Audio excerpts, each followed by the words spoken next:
The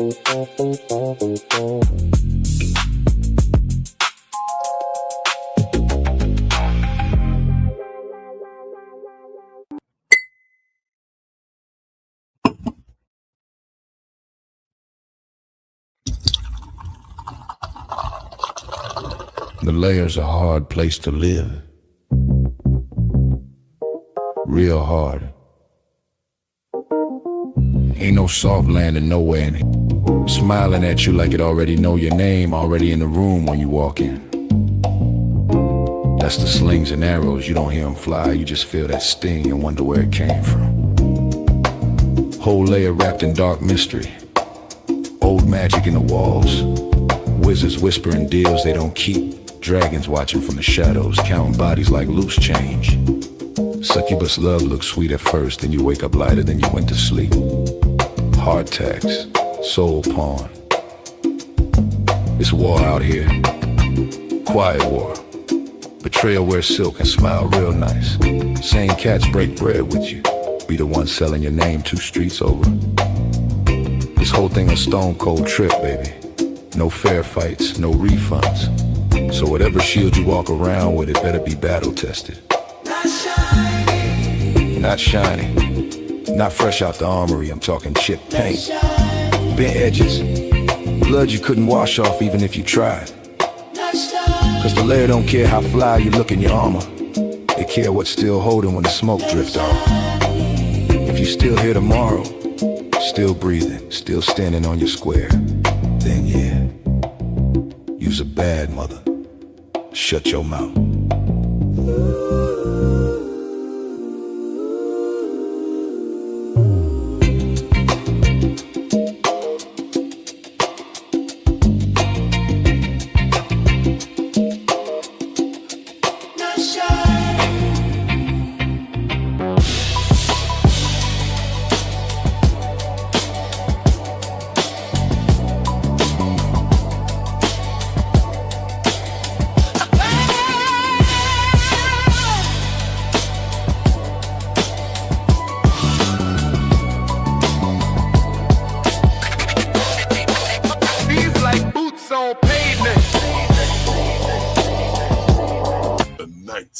Layer.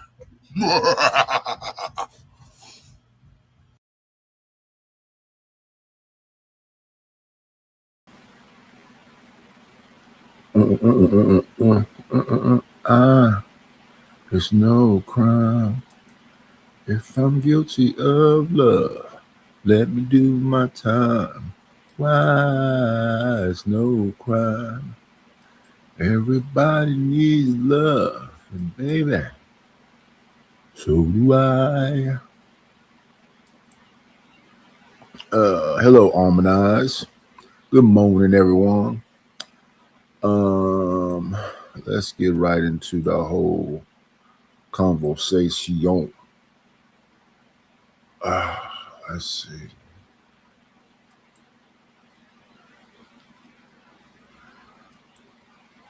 Ba, ba, ba, ba, da.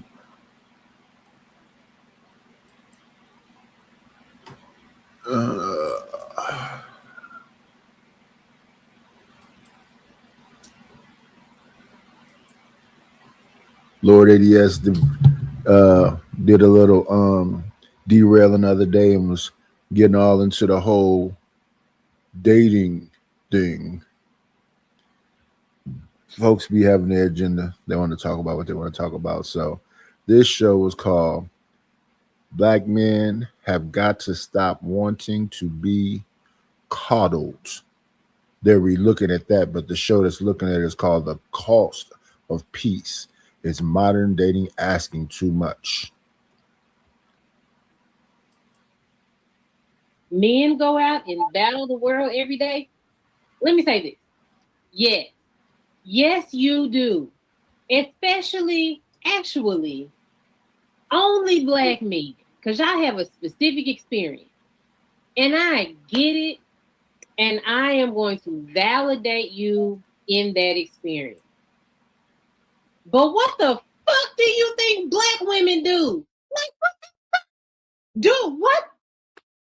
Sitting at the intersection of being a nigga and a woman. What do you think we do on a daily basis as well? It's almost as if you're the only one who gets to go out and battle the world. We have to be called all types of shit for just walking out of the house. Mean fucking wild. We have to be like, well, I know, baby. I know the world's so hard on you. How was your day? Black men have got to stop wanting to be coddled. I want to come home and I want you to be pleasant. Nigga, it's not a pleasant day because you left the toilet seat up with piss on it. I'm just trying to figure out, like, it's not a pleasant day. You cannot come home every day and have pleasantries because you're not a pleasant nigga to deal with all the time. So you're going to have to be comfortable with having uncomfortable conversations and being met at the door with, you didn't, you haven't, you shoulda, because you didn't, you haven't, and you shoulda. So I'm like, if you want peace, be a peaceful nigga. Unfortunately, you're not a peaceful nigga all the time, so you're not met with peace all the time. I can't be unhappy, unsatisfied, and have complaints and have to come to the door and like, let me suck your dick real quick. Like, I'm not doing that. I am going to come to you with the problems that I have, and you, as a grown-ass man with a dick, just gonna have to deal with it. You're just going to have to deal with it. Yes, your peace has not come to you right now, but as soon as you solve this problem, it might be peaceful and I might suck your dick. We don't know. But I'm just, you know, like, you got to be open to that shit. I'm almost.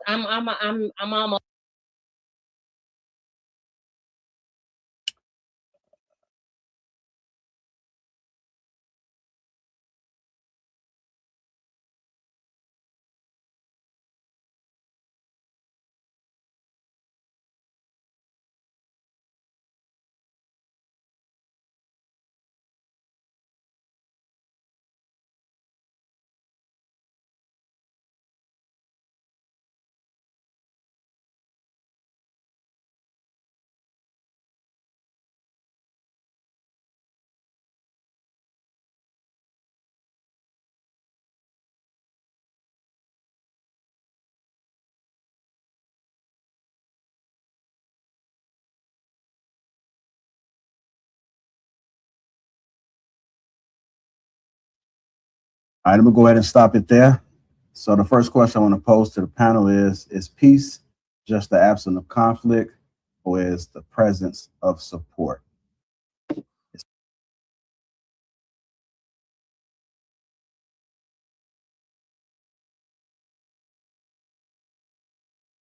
peace just the absence of conflict, or is it the presence of support? We'll go ahead and start with you, Toya. Let me see. I was muted. It's the presence of support. It's understanding each other early in the game and understanding what each other like. I don't know why I would be pissed on the whatever, man. So do whatever you got to do out there and go through whatever, then come home and solve all my problems, and maybe it's crazy. Hi, guys. So I wrote down a lot because I felt like I had a lot to say. So bear with me here. But I just think that peace is more than just like the absence of conflict. It definitely is the presence of support. What's going on, Gas Mask? There's somebody else popping in there I miss. In Gas Mask, that's it, right? Yeah. Because I feel like in today's world, like a lot of people feel like a peaceful relationship is the fact that you guys never argue, and that's just not realistic. Disagreements are going to happen regardless. So peace is more. But we can have disagreements without saying stuff and going too far. Some people love conflict, toxicity. Or to me, like knowing that even when you disagree and you have to have those hard conversations, you still feel respected and like heard and supported. It's more to me like knowing where you stand with that person, feeling emotionally safe with them, trusting that y'all are both on the same team working towards. What are we? I wonder. Are they talking about relationships or dating? What is it? Oh, dating. Yeah, you shouldn't expect that much from dating.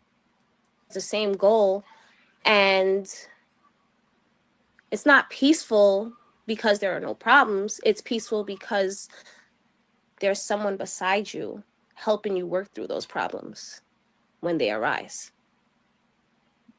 My opinion.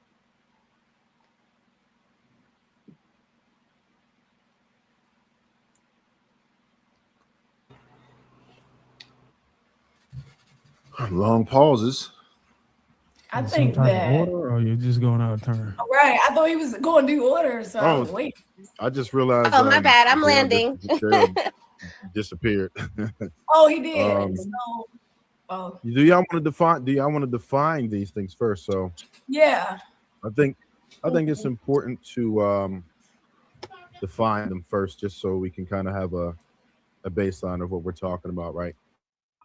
So coddling, right? That's the act of treating with extreme or excessive care, pampering, or overindulging, right? We'll just keep it at the first definition. And peace would be the state of tranquility, freedom from disturbance, and emotional or psychology stability. So that's what we're looking at with peace itself, right? Wait, hold on, I'll give Trev. y'all. Can I just ask What's that? what I just need to ask a question in terms of the definition. So are we looking at the definition based on like the denotation definition or connotation in context of relationship? Because Webster. for me, those are a little different. I mean, when you're talking about we're going to the core definition. Of course, we're talking about it as it applies to a relationship, but these are the true meanings of it. Like we're talking about what coddling is, just so we can have a baseline to go off of, right? What coddling would be. So Coddling is not you would even take that mentioned in the context. question, though. What's that, Darwin? I don't think coddling was mentioned in his question that he asked. That's not the question that. Yeah, she actually did mention coddling. No, I'm talking. Okay, I'm talking about the question JR wanted us to all individual. No, I got it. I'm just saying because that was part of it. That was part of it.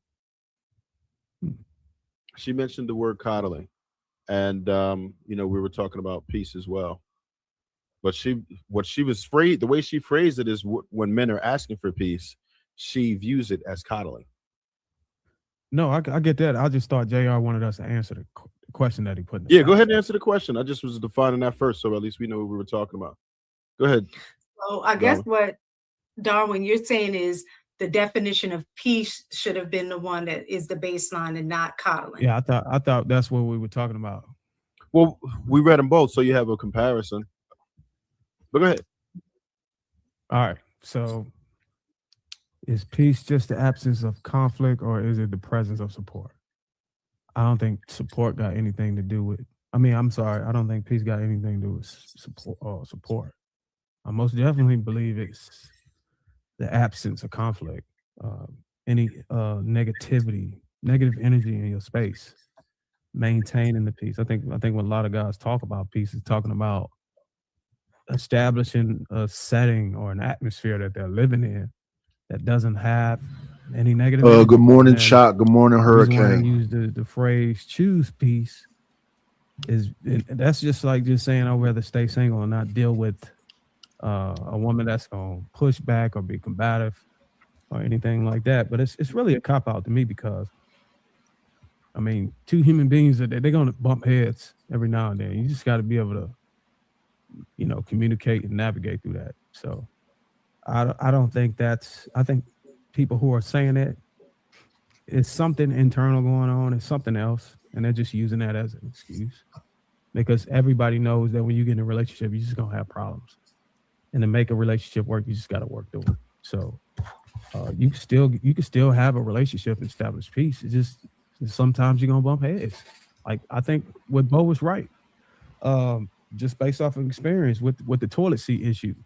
I mean, I can speak to that because I left the toilet seat up, or I may have tinkled on the toilet seat before. So, and that's gonna piss your wife up, especially if you expect her to be able to be the one to maintain cleaning the house and stuff. So you gotta, sometimes we be forgetting, sometimes we be in a rush, and that happens. There's nothing wrong with her coming behind you with an attitude and say, "Hey, look, I need you to do better. I'm tired of having to come back behind you and clean this shit up." That's just something you got to deal with in a relationship. I don't know why men are running away from that. And I'll yield.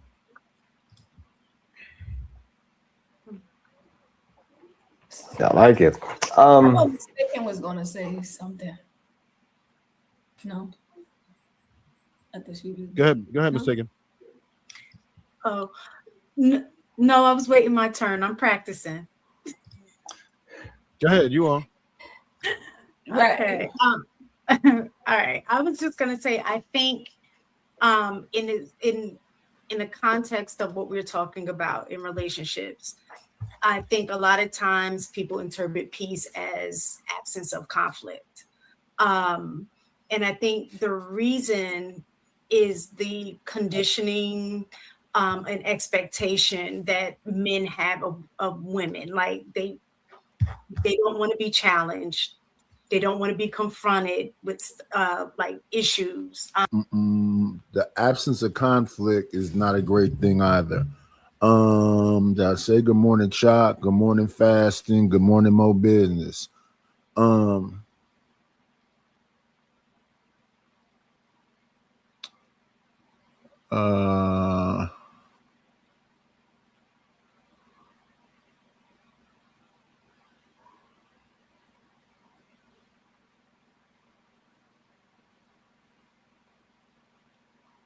don't know what that's all about. Hey, my auntie Low Key.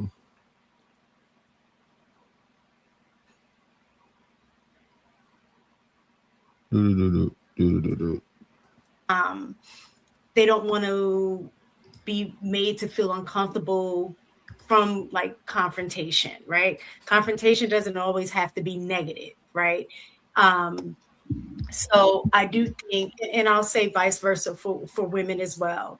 But the reason I'm phrasing it in the context of men is just because of the title of the show, right? But I think in the definition, well, in the context of the definition of peace, yes, absence of conflict, but I think the support part is valid. I think in the context of a relationship, peace feels like support, right? Support is the most important part. Just the absence of conflict is what is that? The support is the most important part.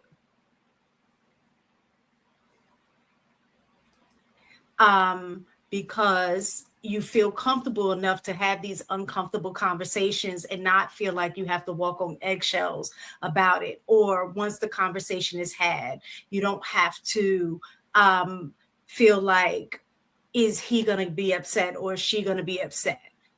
Things like that. You feel seen, you feel heard, and you can not think that there's going to be any retaliation after or anything like that. So I do think in the relationship, peace should feel like support. I think peace isn't just the absence, is not merely the absence of conflict. I think it's like everybody's kind of saying, it's the presence of respect, mutual respect for one another. I think it's what I write down, emotional safety. I think it's healthy communication. I think that it's trust. I think that it's cooperation. I think that when both people can be themselves, I think that creates what one would want as a peaceful environment. Because I don't think that a relationship isn't peaceful because nobody disagrees. I think it's peaceful because most people, both people know that they can disagree without being attacked, or like you said, mistaken, attacked, disrespected, manipulated, or so. That's what I think. Just my thoughts.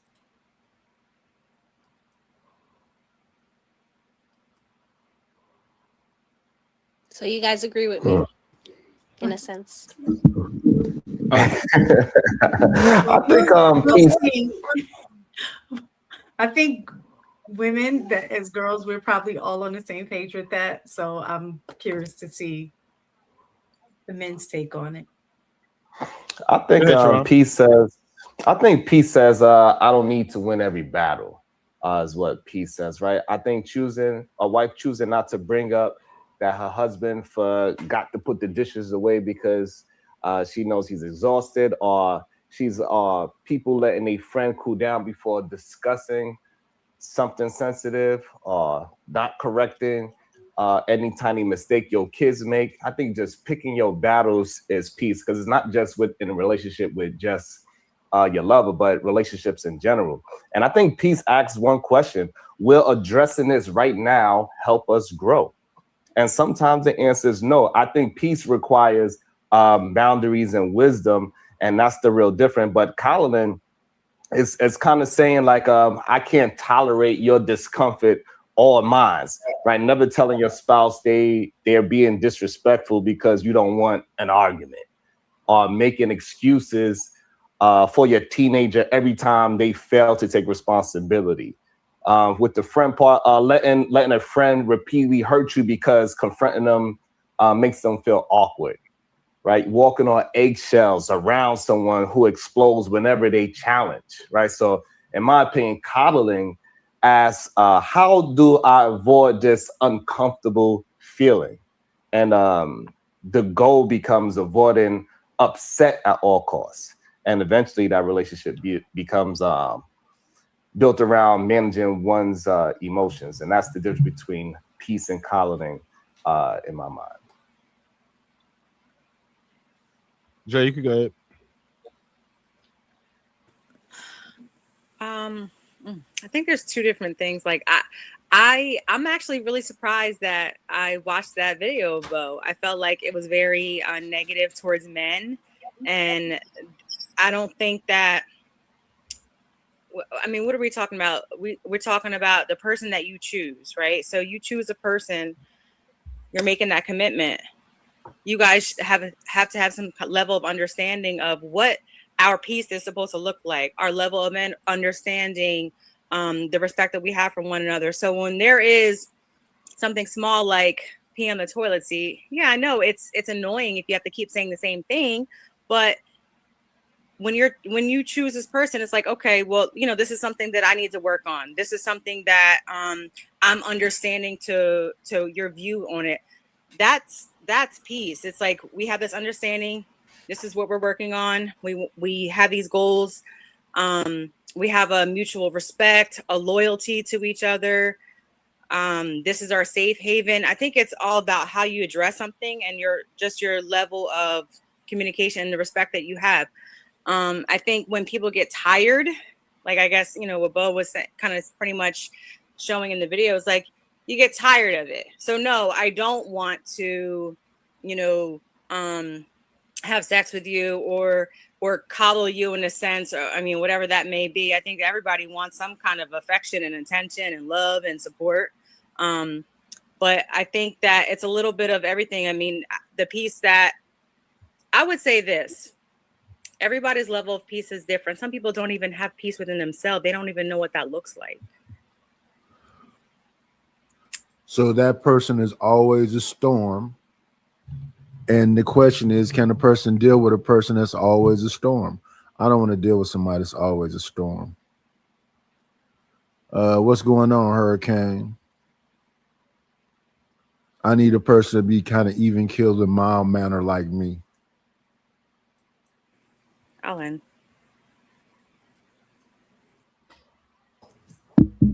Honestly, I think it's the first one. It's peace is just the absence of the absence of like chaos. That's what I think it is. I don't think it's necessarily has to be support. I think that's beneficial, absolutely, but the bare minimum is just the absence of chaos, and I think that's what people are normally asking for. So, you know, I won't overdo the point, but that's what I think.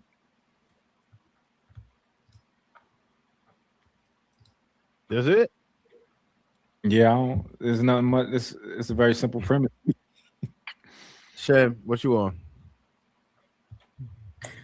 I had stepped away from the conversation, so I'm just now getting a heads up on what is going on.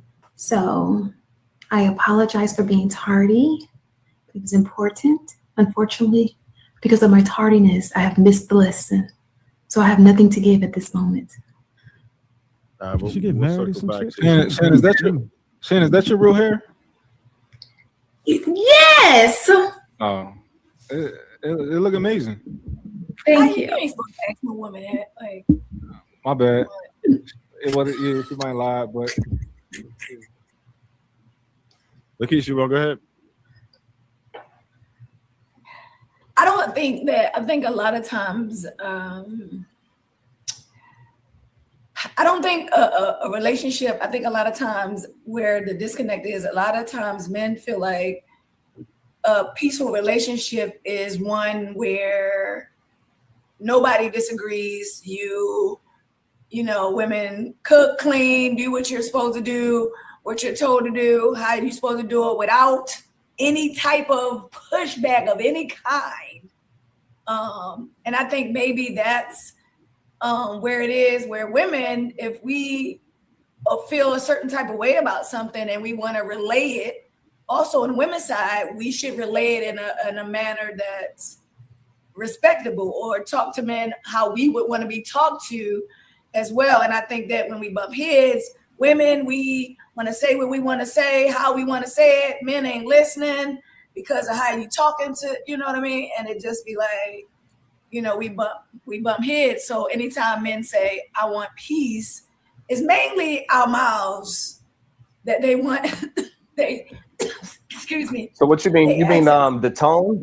You saying that men need to? Yeah, like your delivery. No, are they scared? our delivery. Men are scared of tone, because I always hear men say, "Hey, it's not my tone; it's what I say to you. It's all about the meat in the conversation." So you're saying men, though, they cannot take certain tones.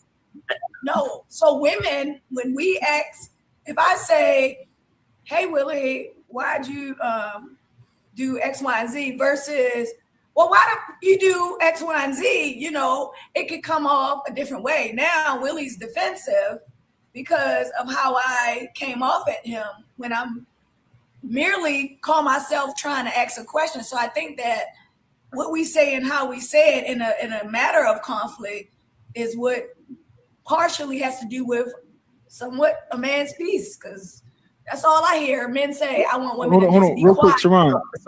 And that's the problem between the peace and the collaring part, right? So one is meeting the conflict where I hope he doesn't have an attitude. And peace is, it doesn't matter the tone. We got to deal with this uncomfortable situation. I'm angry. It is what it is. If I screamed in the moment and I was angry, it is the spouse's job to hear what you are actually saying and then bring the situation back down so we can have a peaceful conversation. So it doesn't matter the tone in a real healthy relationship. I don't give a damn about your tone. What is your problem? Your tone is supposed to give me the understanding how severe this situation is to you. Because it might not be severe to me. I might not really give a damn about pitching on the goddamn toilet seat. It's not a big deal to me pitching on the toilet seat. Give a damn napkin to clean it up. But if you say with a lot of conviction, I gotta say, oh, this is really bothering my spouse. I gotta look at it with a different lens. So we shouldn't be looking at peace as a tone situation. We should be looking at the meat. Hold on, It is a tone. You would tell your wife to get a napkin and clean it up like that? Right. It is. So it's a tone. Look how he said that. I'm not getting that. I want to know if he was doing. I don't know if he was just pretending or just giving an example. But is that how you would talk to your wife? Right. It was just an example of the back and forths. of it doesn't matter of the tone. If I say it in a nice way, it's still very highly disrespectful. So just because I say it in a nice tone doesn't mean that I'm being less disrespectful. So like your to tone, agree. what I'm saying, so her tone being angry or her tone being nice, that shouldn't even matter. What matters is the context of what the conversation is. No, I think it do matter. If you, It I would be think both. if you pay all the bills, then maybe not. But if you if your woman got to go out here and work and help you financially support a household as a provider, I think men need to check their tone if they're women that are providing resources. I think that's a perk for men who are sole providers to be able to use the tone whatever way they want to. That's just my opinion. I think everybody sound crazy. I'm gonna be honest. I think Darwin and Sharon sound crazy here. I think tone absolutely matters. It matters in real life. I didn't say it didn't matter. Oh yeah. It matters in real life, right? It matters when you're dealing with other people outside of your relationship. It matters when you're dealing with your person that you're in a relationship with. Like, most of communication is not the words that are coming out of your mouth, right? It's the way you say it. It's the way you look. It's the intention the intention of how you say it. I can say things a bunch of different ways. I can say things to make you do stuff, right? I can say a word in a way that makes you want to fight me. And I know it's going to make you want to fight me because I wanted you to hit me first, right? I can incite this in you. I can control people with my words. So I think it's absolutely. I think we agree on that, Mike. I think it just come with a cost to expect a woman to just deal with hey, just clean the damn toilet seat off. I think that come with a cost. And if a woman is signing up for that and she having to pay bills, she goofy as fuck. There's two things y'all leave off. You leave off the part where tone, what you said is true, but the first part is to intellectually mature people. To intellectual people who are just baseline adult intelligence, they understand that they're responsible for their interpretation of what you said. You're responsible for the words you use and your intent behind them. And to Darwin's point, if you saying that a woman it's a perk to be able to tell your woman like, hey, that's small, don't worry about it, just go do it because she's working, then it's also a perk for her, for that man to get up and go check and see what happened with, when shit go bump in the night or when somebody break in the house. Because if they're going 50-50, if you want to make it as if a woman having to contribute financially to a home means that it's 50-50 for everything across the board, then she can learn how to shoot too. She can learn how to fight too. She can learn how to change her tires too. She can learn how to do all those things that she rely on a man to do. Just because, again, like you said, to her point, he's paying for half of the bills as well. Willie, have you ever used yourself condescension in the way you spoke to somebody before? I'm typically condescending to anybody that I talk to, if you let them tell it. Okay, so oh, you said if you let them tell it. I'm talking about, like, do you feel like you've purposefully used condescension before? No, I don't purposely. I'm not purposely rude or condescending to anybody. It's just that the way that I am and the way that I express myself comes across that way to those people. And what I understand is that that's their right to feel and interpret it that way. However, that's not my responsibility. Okay. It's not my responsibility to understand it for them. It's not my responsibility to interpret what I'm saying. Yeah. All that I'm responsible. It's clarity in what's being said, though. It's clarity in what's being said. You want them to be clear with what they're saying. You want to be clear with what you're saying, because that sometimes be the conflict.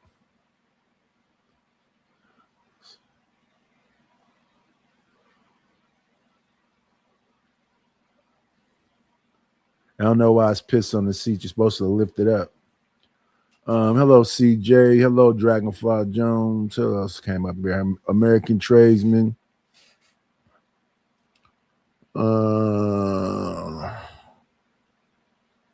think that's everybody so far. Sin 7 Sin.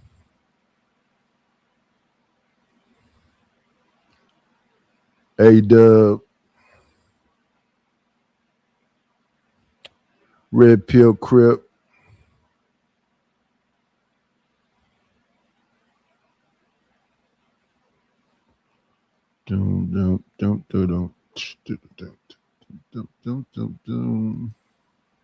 Before the words that I use and then the intent behind my words. Okay. Can you admit that condescension is real? 100%. So I've used condescension before, and I think most people have used condescension before as a tool to demean somebody, to look down on in person, right? And it's all in the way that you say something, right? And that's the intent behind condescension. So I think it does matter how you say something. Sometimes it doesn't. Sometimes there's nothing behind it, right? But if I say something condescending to you, I can hide behind plausible deniability of, oh, these are the words I used. I didn't mean to do. Or I can be a real Someone, nigga. if your girl is highly upset at something, what her tone should be? If she's highly upset at something, it depends on what it is, honestly. Respectful. She's highly upset at you. She's highly upset at you. You keep doing something that she's repeatedly said, I don't want you to do that. And now she's highly upset, angry. How should her tone be? It might be upset. It should, and it's okay to be upset. It better be respectful. So now that's okay. So now we understand. This is why I said tone doesn't matter. What you need to pay attention is what she's communicating. I think y'all need to ask the woman that question. Yeah, I Since think we got women on the tone panel. matters for women. I don't think tone should matter for Imagine men. if women saying that on the panel. I'd be But I shocked. think tone really does matter. Hold on, before we It get does. there, right? Before we get Wait, there, I just and want I need to answer the original prompt too, because y'all niggas gonna start talking about 6 other things. I let all y'all give y'all definition of this piece of shit, and y'all keep doing the same shit that women do, redefining words that are already clearly defined. You don't need to redefine peace and war in a relationship, and unfortunately, somehow we keep using words that are opposites. Peace and coddling are not opposites. They're not antonyms, and they're not synonyms either. So I don't know why that's what was used in the clip, because all she said was for her, peace is transactional, and any Good morning, Wanda. man that signs up for a transactional woman is a retard. Like that's what he gets what he deserves. But we're saying peace is just stability, cooperation, and no threat of a hostile engagement. That's what peace is in the military. It's what peace is in a relationship, and how that looks can be defined, with all the words I wanted to use. But peace is the absence of conflict. The absence of direct or violent conflict. So I think that's what men want in a relationship, and that's what we should all think is peaceful. All that other stuff y'all talking about, y'all describing more things that make your relationship tolerable or sufferable than anything else. Who's And y'all? trying to use the words words have meanings already. We got to stop trying to redefine them to support whatever narrative we have based on a prompt or based on something that we feel, because we don't understand the definition of the word. Like, we got to stop doing that, or at least let's leave that to women. Well, let me just say something. That was part of why I had asked Trev in the beginning, are we using the denotation or connotation? Because words have meaning, but they mean something different in the context in which they're used, right? So even if we're talking about peace, right? So, and I'm speaking from a woman's perspective, right? In this kind of in this context. So I had wrote down some things. So in terms of what's actually said versus what is actually meant in action. So when men talk about, oh, I want a woman that's drama free, right? A lot of times that means that you want a woman that's not going to advocate for herself or challenge you on something that you might say, right?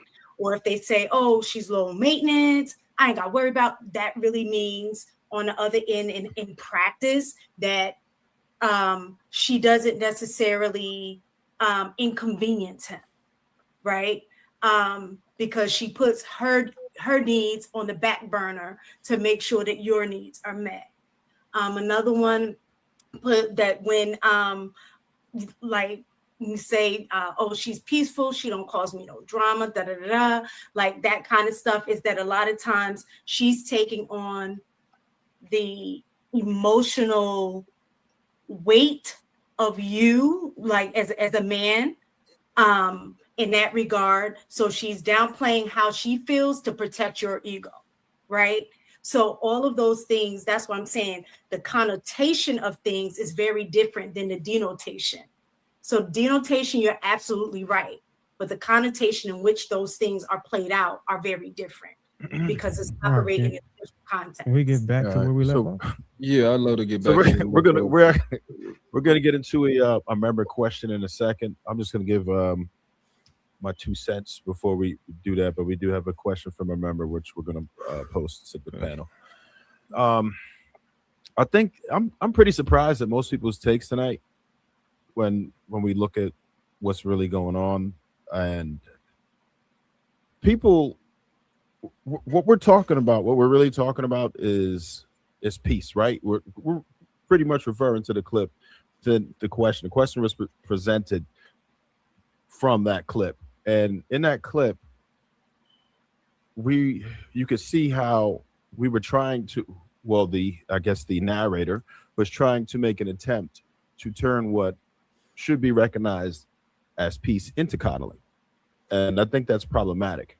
And what I can say for sure, no strike against Bo, but women who typically speak like that are perpetual singles, right? So when men, and Darwin, I'm actually surprised that you two, as a avid Bible thumper, that you would bring it up in a transactional form, which every relationship is transactional, but to say that a woman should change her tone based on how much you are providing, I think that's wicked. I don't think that there should be any deviation from the hierarchy, particularly with respect. I don't think that any woman Sharon, I mean, as far as tone, there's always got to be respect there. There is no such thing as screaming. There is no such thing as screaming. You can't have a woman that ever fixes her lips to scream at you. That's just a no-no. And you're not supposed to tolerate it. You shouldn't have to put up with that on any occasion. There should always be a baseline respect. It's intolerable. And that's pretty trash for people to feel like that's acceptable. It's not.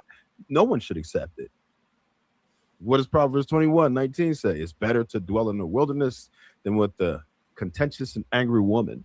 And that's straight from the Bible. And plenty of us up here do follow that scripture. So when men want peace, they just want someone who is not going to be disrespectful, someone who's not going to be nagging them on a daily basis. And that's what we see sometimes. That's what men are talking about. There is no baseline level of respect. Women think that they can talk you crazy anyway. What happened, Sharon? You got a headache? I think it's when you were saying the anger of woman, right? That's her being angered all the time. But nagging is because she keeps telling you something over and over. A man consider that nagging once he's been told something over and over and over, but they forget the part they ain't never did the thing that she keeps asking for over and over and over again. So if you'd have did it the first time she said, hey, whatever the thing is, she would not nag. And the idea that a woman raising her voice in anger like she's not a human being, all of a sudden that means that's disrespectful, is a wild concept to me. We are human beings. If my woman starts screaming and yelling, that is a sign to me to pay attention to see what's actually happening, what she's going through. Why is she so emotional that she is screaming and yelling? And understand that the screaming and yelling is just an emotion. It doesn't mean the person's actually disrespectful towards me at all. But it is a time for me to really focus in and solve the issue at hand. We know why she's disrespectful towards you, because you tolerate it. That's why. Because if you let your woman scream at you, you've trained her to be disrespectful towards you. No woman who respects her man will scream and yell at him because she knows better. Are you saying that you don't actually recognize that as disrespect? Is that what you're saying today? You want to go on record saying that? Screaming is not disrespectful now. So if a strange man screamed in your face, what would you do? We're not talking about strangers. Yes, we are. We're talking about screaming. No, we're talking about somebody that I actually know who's the person that I'm with. So if normally 9 out of 10 times my woman is quiet as kept and we have no problems, the moment she's screaming, that is just like when you drive in your car, you have a flashing light. That means, hey, pay attention to me. I'm not going to say, hey, you disrespectful ass car, why your check engine light is on? Sharon, you're adding context that wasn't there before. So you're saying that this is a woman who's always polite and never screams, but this one time she ends up screaming. Of course, that's a red flag of like what's going on. But that's context that. Why would you assume that because somebody is screaming that they do it all the time? Because you said tone doesn't matter. So if tone doesn't matter, then people would operate in their life like tone does not matter. The reason why the tone doesn't matter in your relationship is because you need to pay attention to the words that are being used. No, you mean not the emotion part. Because when somebody's screaming and yelling, that is the emotion to listen to me, pay attention to me. I'm being neglected. Why are we acting as if that screaming and yelling doesn't mean that I am going through something I'm not being paying attention to? I think what was being confused. So you think if your woman yelling at you, she's respecting you? there's a difference between anger and disrespect. I think whenever a woman is screaming because of a problem that you're causing, is she's just angry, but we're thinking of it as disrespect. Or what if you're pissing on the toilet seat over and over? I would argue that you're being disrespectful if she had to constantly tell you not to do it and then you continue to do it. And she's yelling out of anger. She's not trying to disrespect you. She's just trying to your point on that, she's just trying to get your attention and let you know that, hey, you keep doing the same thing. She's not, you got to understand the escalation. It's the first time she probably told you it was the right tone. But the second or third or fourth or fifth time, come on, obviously it's going to escalate if you keep repeating. That's not just in relationships. That's all things, even at work, even at school. If the school teacher got to keep telling you to sit down, her tone is going to change. It's not her disrespecting you. She's trying to get your attention and say, hey, look, I really mean it. She don't really think you're taking her serious. So she's trying to create a sense of urgency and you being more empathetic and having courtesy for the other person in your household. It's not a matter of disrespect. It's just responding with anger. So Darwin, do you understand how when people thought Sharon checkmated me by asking me that question, they're just being stupid of like, oh, what if she said it over and over again? Well, yeah, she can, you know. I don't think nobody thought he checkmated you. I think you might have thought he did. No, I know there's people in the comments saying, oh, you contradicted yourself because they stupid. This is the problem when you're smarter than other people. Not you, Sharon. But when you're smarter than other people and you have to live in this society with other people who you have to like explain basic concepts to, it's very annoying, right? And I think it's rude also for me to have to explain stuff to you that you should understand. But escalation, if a woman is telling you something over and over and over again, now it's more reasonable that her tone changes. However, even with my kids, right? I never want to be disrespectful and raise my voice at my kids unless I have to. But sometimes, as a parent, you have to escalate sometimes. But you should always give the respect that you want from your kids because you want to raise them to be people who are respectful people. So you talk to your kids and you teach them that tone matters. Well, and I want to address Trev real quick about the Bible thing. I wasn't referencing the Bible, and I'm just referencing common courtesy and privilege. I really believe if you have because I've had this argument so many times with guys are making them women, they're depending on their women's paycheck to support the family. They're making them women work. And then they're expecting her to also tidy the house. And if you're pissing on a toilet seat, you don't get to piss on a toilet seat and say, hey, clean it up. Well, she's also bringing in resources. So you should be also cleaning the fucking toilet seat if she got to bring 50% to the table. I think if you using the Bible, a man was a provider. And the woman she worked for her man. She worked for the household, the last name. Women are now going to go work. But I'm talking about a situation where you are the provider. You have a little bit more runway because a woman is going to tolerate more. And the women can vouch. The women tend to tolerate more whenever you're taking care of the entire household and financial resources.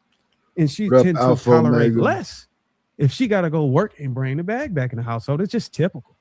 It's not that I made up or tried to pull out of my ass. This is what I talk about when I say that men get the leftovers from their women. Like, this shit is so annoying. These men get the leftovers as if a woman doesn't yell at her boss. She doesn't yell at her father. Why would you think we're going to tolerate her yelling at us? Hold on. We gotta pick one, guys. Hold on. So if women have a really bad habit of giving men the leftovers. Hold on. And I'm not saying yield. Saying that JR said, let the women say something. I was trying to say something. So, but I'm gonna be peaceful and put your knees before mine. Go ahead, Dr. Williams. So I don't understand why y'all think it's okay for a woman to yell at her husband, but she doesn't yell at her boss. She won't yell at her coworker. She doesn't yell at her father. And that's why I keep telling y'all, a lot of women who are single and think this way, this is why you're single, because you think that you're going to be able to get with the man and give him the leftovers. The leftover your respect, the leftovers of your tolerance, the leftover your kindness, and the leftovers of your femininity just because you have to go do an adult thing and work. So unless we're going to start penalizing men and then giving credit to men who don't have their women paying bills, if that's the conversation y'all want to have, that means you can't talk shit to Mont, you can't talk shit to me, you can't talk shit to Darwin, you can't disagree with Trev. if that's what we're gonna go off of. Because if that's the case, then for those of us who actually can take their women out the workforce and we have that ability, we deserve more respect than the niggas that can't. The niggas that you guys keep dating and the niggas that you guys keep having children by. So if that's the logic that we want to use, I'm here for it. But just make sure I'm saying you don't talk out both sides of your mouth when we actually had this conversation going forward. And you forgot one thing, Willie. The man that has to go provide 50%, he don't yell at his boss either. Who doesn't? The man don't yell at the man that got to go work and bring the 50%. He don't yell at his boss just as much as the woman don't yell at her boss. One thing that I know So about they the both can't workforce, yell at each other. one thing that we both know about the workforce, Darwin, is that two men at work will have a screaming match and shit go back to being just what it was. Eventually he'll pull a rake and be like, because I said so. But you still not doing that. A woman's not doing that with her boss. Aaron, why you disagree, man? So we're gonna go ahead and get Miss Tatum in there. She was waiting patiently, and then Lakeisha, you after that. All I was just saying is that it speaks a lot to character when we begin to determine how we treat people in terms of just basic human decency, right? So when we put well, if I make more money than you, then I deserve, if I make more money than you, then I've earned the right to be disrespectful. I've earned the right to disregard common decency, right? And to me, that has a lot to do with the character of the person when you feel that you can treat people any way because you have a one-up on them in a financial.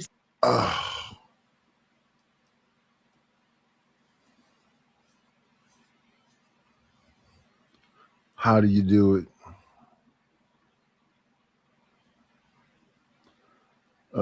More businesses on the vertical side.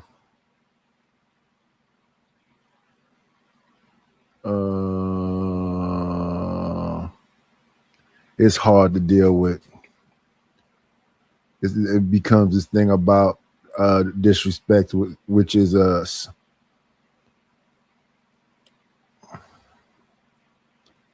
It's just like comedy. It's subjective. But if you're understanding with each other and you're trying to show you care, you got to be consistent with that too. Sense, especially your wife.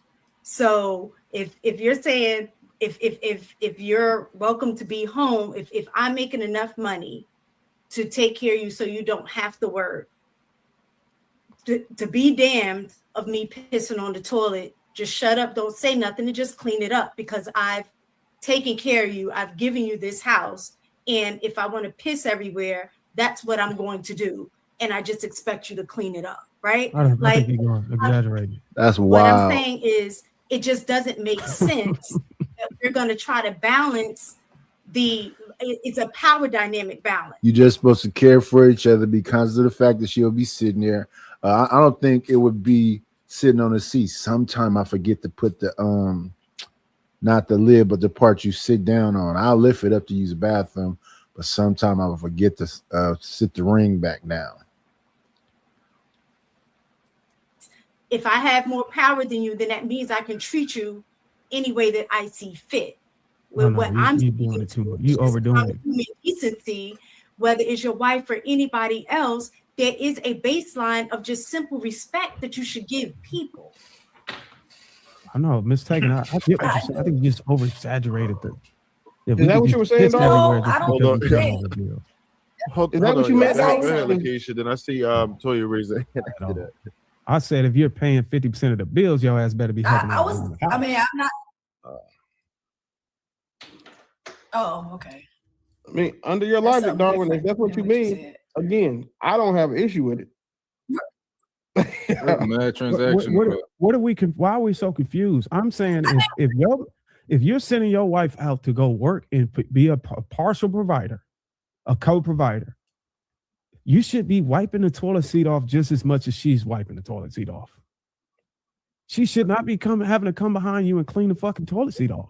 But hold on. I'm saying whenever you take care of all the bills and you lead and head your household properly, you don't have these issues. Yeah. Women don't really mind coming behind you doing those things. They don't mind cleaning.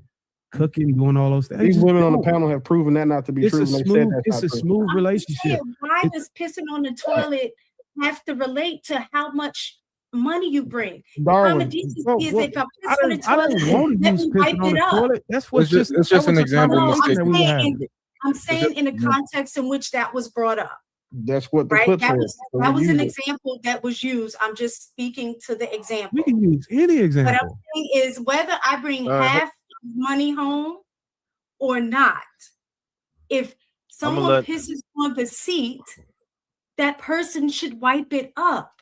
Or It just leave doesn't, the Yeah, seat they up. the money should, but part doesn't sometimes they matter. forget to wipe it up. And if I'm a woman who's paying 50% of the bills, I'm not wiping it up. I'm saying you forgot to wipe it up. You need to go wipe it up. But so Darwin, when you operate that way, that's making the assumption that everything in that relationship, that money is the most important thing, and that's the only thing that separates a man from a Money woman. is the most important thing in a relationship. Okay, but that's saying that I didn't that's say it's the only important Yeah, for thing, sure. but it's the For most sure. significant No, piece but to hold the way everything that together. your logic works, right? Is you're saying that if the money is split 50-50, everything else is split 50-50, and that's not true. I For think example, it's fair to the woman to split everything 50-50. If you're gonna make your I woman, wasn't finished. Hold on. Go ahead. So what I'm saying is, if somebody breaks in the house at night, even though it doesn't happen all the time, right? Somebody breaks in the house, you don't say, "Oh, we pay 50-50. You go get it this night. I'm gonna go get it the next night." Right? There are other things in a No, it don't work relationship like that. that I'm saying there are other things in a relationship that men exclusively do outside of just pay for the bill. I'm telling you, so that logic don't make sense to me. Okay. If you're gonna make your woman pay 50%, she's taking the load, she's taking 50% of the load off for you as a man, as a provider. You're gonna thrust her into the fight when a bump happens at night. Not only are you gonna force her out into the workforce to bring in 50% of provisions, you also gonna tell her to help you tag team. I'm That's using your even logic. more of a but you gotta understand women these All right, days so we gotta can they y'all gotta see the take question care on of the our kids. They gotta on birth the our kids. They gotta on the lay out prompt? on the table in a system where the healthcare is detrimental to the black woman, and then we can't pay the bills. I think a woman is goofy as hell to sign up for that, because a lot of Yeah, y'all see the question on the put off prompt. the table. Not my daughter. Hold I never got hold on, y'all. My We daughter, jumping into the absolutely next. not. We're gonna jump into the next question. No, I which didn't get kinda that. I related. Jump didn't to the get to next say what I question was gonna then. say. It's related right to it. Can you see it? It's pretty much answering this question right here. But go ahead, Lakeisha first, and then I we'll did go ahead. answer But this it's question. probably gonna be that.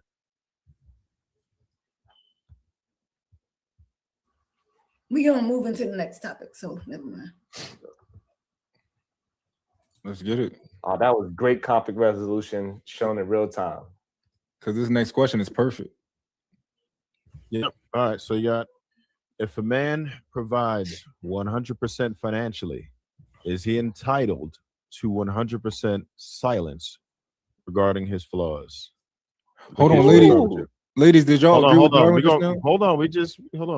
We're gonna start with Lakeisha first. But Trev, can we at least ask them if they just agree with Darwin? Because that'll play a big part in their responses. Yeah, right ask here. Y'all not gonna stop though. Y'all gonna keep going. If y'all wanna give a quick answer, go ahead. This is a yes or no. Did y'all just agree with Darwin and everything he said? Okay, cool. Oh, we had one, and one said yeah, and one said Oh, no. who said yeah? I need to know. Who was it? Okay, Toya. Okay. Jay said no. And Toya, you said no? I think Mistaken said yeah. The question said was, no? Darwin was stating that a man who pays the bills, women usually tolerate more. That's the question you're talking about? No, Well, he was there's a pretty much question on saying the that- prompt right now. It's kind of it's related to it. Yes, Okay. yes, related. Let's Jumped just ahead. The question in the prompt was not my question, not pertaining to me. So if a man provides 100% financially, is he I entitled ask a question? to 100% silence? Silence. The Like, question, don't you gonna you- answer a question with a question? You can answer it. I want to know how many of these men is sole providers, not necessarily on this panel, but just in general. But somehow we always get back to men being sole providers, and then everything else is negotiable on the other side of the table.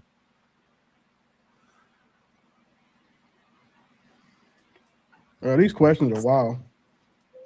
I love this question. No, I was asking for clarification on what Darwin said.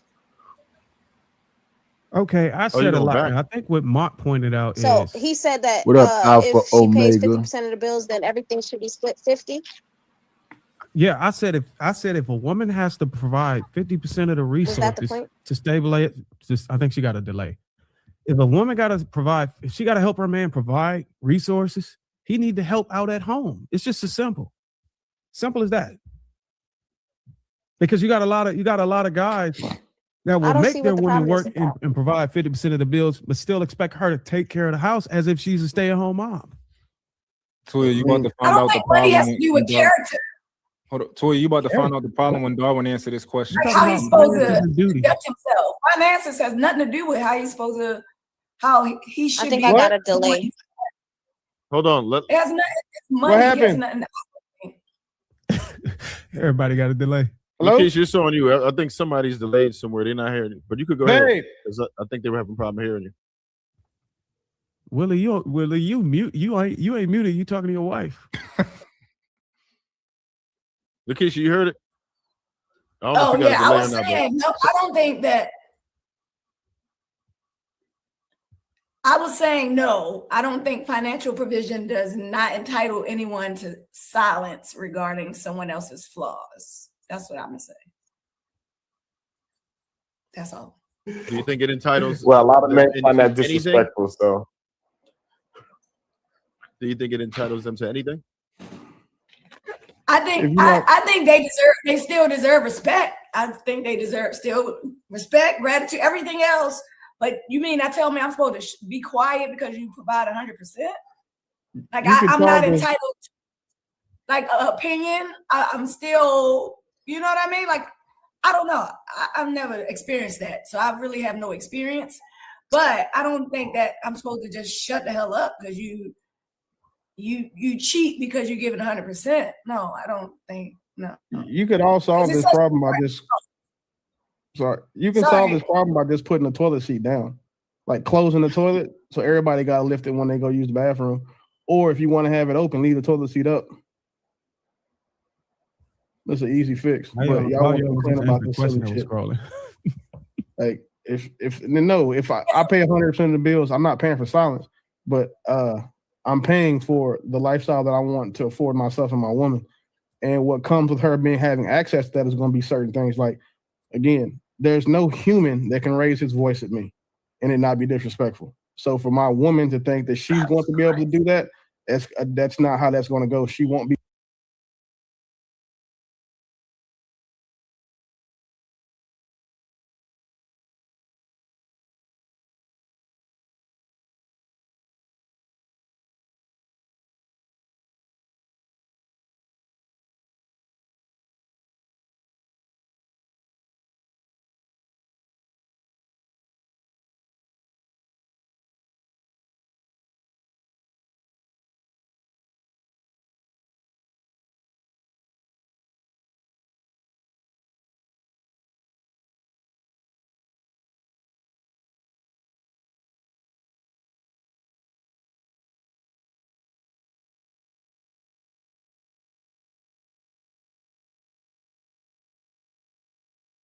I gotta come up off of mute.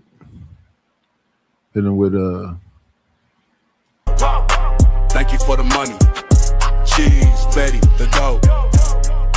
Buddha, scratch, Skrilla, paper. Thank you, Wanda, for the Cash App. I appreciate you. But yeah, this is a conversation that's been had repetitively, and people try to make it seem like, so if you can somehow become the sole provider, then you get to talk crazy. But I don't think just because the dude is a sole provider that they're necessarily going to talk crazy. I don't know why they try to make it seem like that's the goal. Let me be able to pay all the bills so I can come home and talk crazy to my wife. But let's listen. Be my woman the moment she does. That's not something I'll tolerate because, again, it's disrespectful. The same reason I don't yell at my mother, I don't yell at her, I don't yell at anybody unless I'm trying to be aggressive and understand what comes behind that. My woman can't have that same character. She has to have that same respect for me. And if she doesn't, she won't be my woman. So that's cool. But to think that I guess because a guy pays all the bills, he's paying for silence, like none of us asked for that. We're not asking for silence, but what we are saying that comes with this is your cooperation, your stewardship, your followship, and then more importantly, the feminine, everything else that we ask you for. Like, that's not how it's, and that's what comes with the guy that pays all your bills. And if for a lot of y'all, you're proving that that's not even enough, and which unfortunately, women who think this way, that not being enough for them is why they never have someone to do it for them. Wow. Respect is non-negotiable. I agree with that. It's respect is non-negotiable on either side. Just no. I don't think men should be screamed at, belittled, humiliated, yelled at. I don't want to be yelled at. So I'm not yelling at you. Whether it's the first time, the second time, the third time, that's just me. I don't think men should. Hold on, let me say something, Willie. I get what everybody's saying, and I agree with you, Willie. But I think the women look at it different. I think depending on the amount of money you got, women will be silent. I even think they will eat feces if depending on the money. They'll go across the country. Now you going off and you need to jump off right now. Real quick. They'll go into Dubai. I think you're dragging it. They'll go into Dubai and they'll do some of the most craziest things for money. I most definitely believe whenever you're looking at it from the viewpoint of a woman, what kind of women are we talking about? Damn, y'all can challenge what I say. I don't mind y'all challenging what I'm saying, but let me get the whole point out. Why we doing it? I'm saying there's things that I've seen. I mean, we witness it. Men bring a particular bag, depending on the size. Women will be silent. Women will do some of the atrocious things for a bag. But I do agree with Willie. I don't believe men are trying to be 100% providers just to keep a woman silent. But some of these women out here will do some things for that bag. Well, every woman under the sound of your voice has a price. Every one of them does. Like there's not a woman with a pulse that doesn't have a price from which she will shut the fuck up for that man. But can we be realistic? I actually agree with that. Every woman has a price that which she will meet her man at the front door when he comes home with a hair tie and on her knees. Every woman with a pulse has that number. The problem is a lot of y'all's numbers that you just won't be honest with it, and you can't get a man that has it, so you just deal with the ones you got. Typically, silence for a woman starts around $400,000 a year because that man is able to provide a lifestyle that a woman has nothing that she will deem an intelligent woman will complain about. But a lot of you niggas think that making $100,000, $150,000, $200,000 is a lot of money, and it's not. That's middle class. And all the places that these women want to live, it's middle class. Unless you get one that want to go to bumfuck Arkansas. Or you know what I'm saying, Council Bluffs, Iowa, or some bullshit like that. We being honest, it also depends on race too. I think I'm not talking about race because this is a black show. We talk about everybody up. Well, for the most part, this is just black relationships. No, but the point I'm trying to make is, there's other races. I mean, the reason why Becky is able to get the NFL player per the group chats. Oh wait, no, I'm not. Let's not conflate those two things because those women are doing what. We can't conflate that. We're not talking about white women right now. We're talking about black women. If black women did the same thing as white women were doing, they'd be wise. No, I'm saying the point I'm saying is you got a lot of black women that could get the millions in bags, but they won't be silent. They won't do the things that Becky is doing. They don't deserve it. NFL player. Black people, you get what you deserve. You get what you earn. So if black women aren't doing what it takes to earn or to attract the men that they want, because they don't want to do what they're telling them they won't, fuck them. No, I'm saying to her point, somebody said money can't keep me silent. I agree. I think it's a racial thing. It's a racial factor in there. Listen, enough money will keep anybody silent, Darwin. I think we're being unrealistic. Hey, y'all, I guess you got a difference of opinion, right? I think what they saying is absolutely insanity. I can prove it's insane to me. Hey, look. Hold on, you didn't see the group chat? You didn't see the NFL Hold on. Hold on. Let's that was insane whenever it was all over social media. Hey, dog, what we doing, man? Let's rock. We killing them. Go ahead, Sean. I think it is insane that you don't think that you are being disrespectful towards women, right? Just because you're saying it in a nice tone, that's not disrespecting. Y'all saying just because a woman raised her voice is disrespectful. Those two things is just wild to me, number one. That's the first thing that jumped out to me. So that's why, in my opinion, the tone don't goddamn matter. You can say it in a nice tone and be way more disrespectful than my woman yell at me because of whatever she need me to pay attention to. It's wild to me that you believe tone is more important. It's insane. this whole idea, I think majority of men never actually understand what communication is with their woman. And that's why they believe that money is supposed to trump everything else. I'm somebody that was part of the 50-50 life. And I'm also somebody that took my wife out of the workforce. So, and before I took her out the workforce, I ain't never have an argument with her. Matter of fact, my relationships, I don't have arguments with my women ever. It's insane to me. All you gotta do is listen to what she's communicating. She yelled, raised her voice, it don't matter. What happened? That happened. And then I will communicate how to solve that situation. A person being emotional, that's somebody that you claim that you love, all that means is give me attention. The way how y'all conflate yelling that this happening every single day is wild to me. I've never been in such a toxic relationship that every day I'm dealing with my woman yelling. Yelling should happen. What up, Lord ADS? Happen once in a goddamn blue moon, and blue moons happen once every 20 years. I think we being why is he completely yelling? I think we being completely unreasonable here. Because tone doesn't matter. It does. Wait. Yes, Tone, it does matter. Can y'all Bring hear it me? down. Wait. Tone does matter because remember, the men said that tone will get you slapped. Like it won't get a woman slapped though. So like the tone between men absolutely matters. We can give women grace if you want to, but between men, you can't yell at a man and then not expect him to go off in your shit. The same way a woman can yell at a man and expect him not to go off in hers. I've never been in a relationship with a man, so I don't know. But what I'm saying is that within a relationship dynamic, if my woman is bringing up her voice, all that is saying to me is that say, pay attention to me. I'm not worrying about her yelling. I'm worrying about what she's actually communicating, and then I'll solve that. If me and Lakeisha was ever walking down the street somewhere, she starts screaming and yelling, I understand that that means I need to pay attention. I'm not saying, why you being disrespectful? I'm not going to focus on so-called disrespect and then get bopped over my head because the whole time she was telling me to watch out. Ron, you sound wild to me. You sound, that's insane to me. You're talking about walking in the street in a public place and your woman is yelling at you. Like, come on. It can happen, but it's rare. What up, Vic? What up, Zentar? Let me see.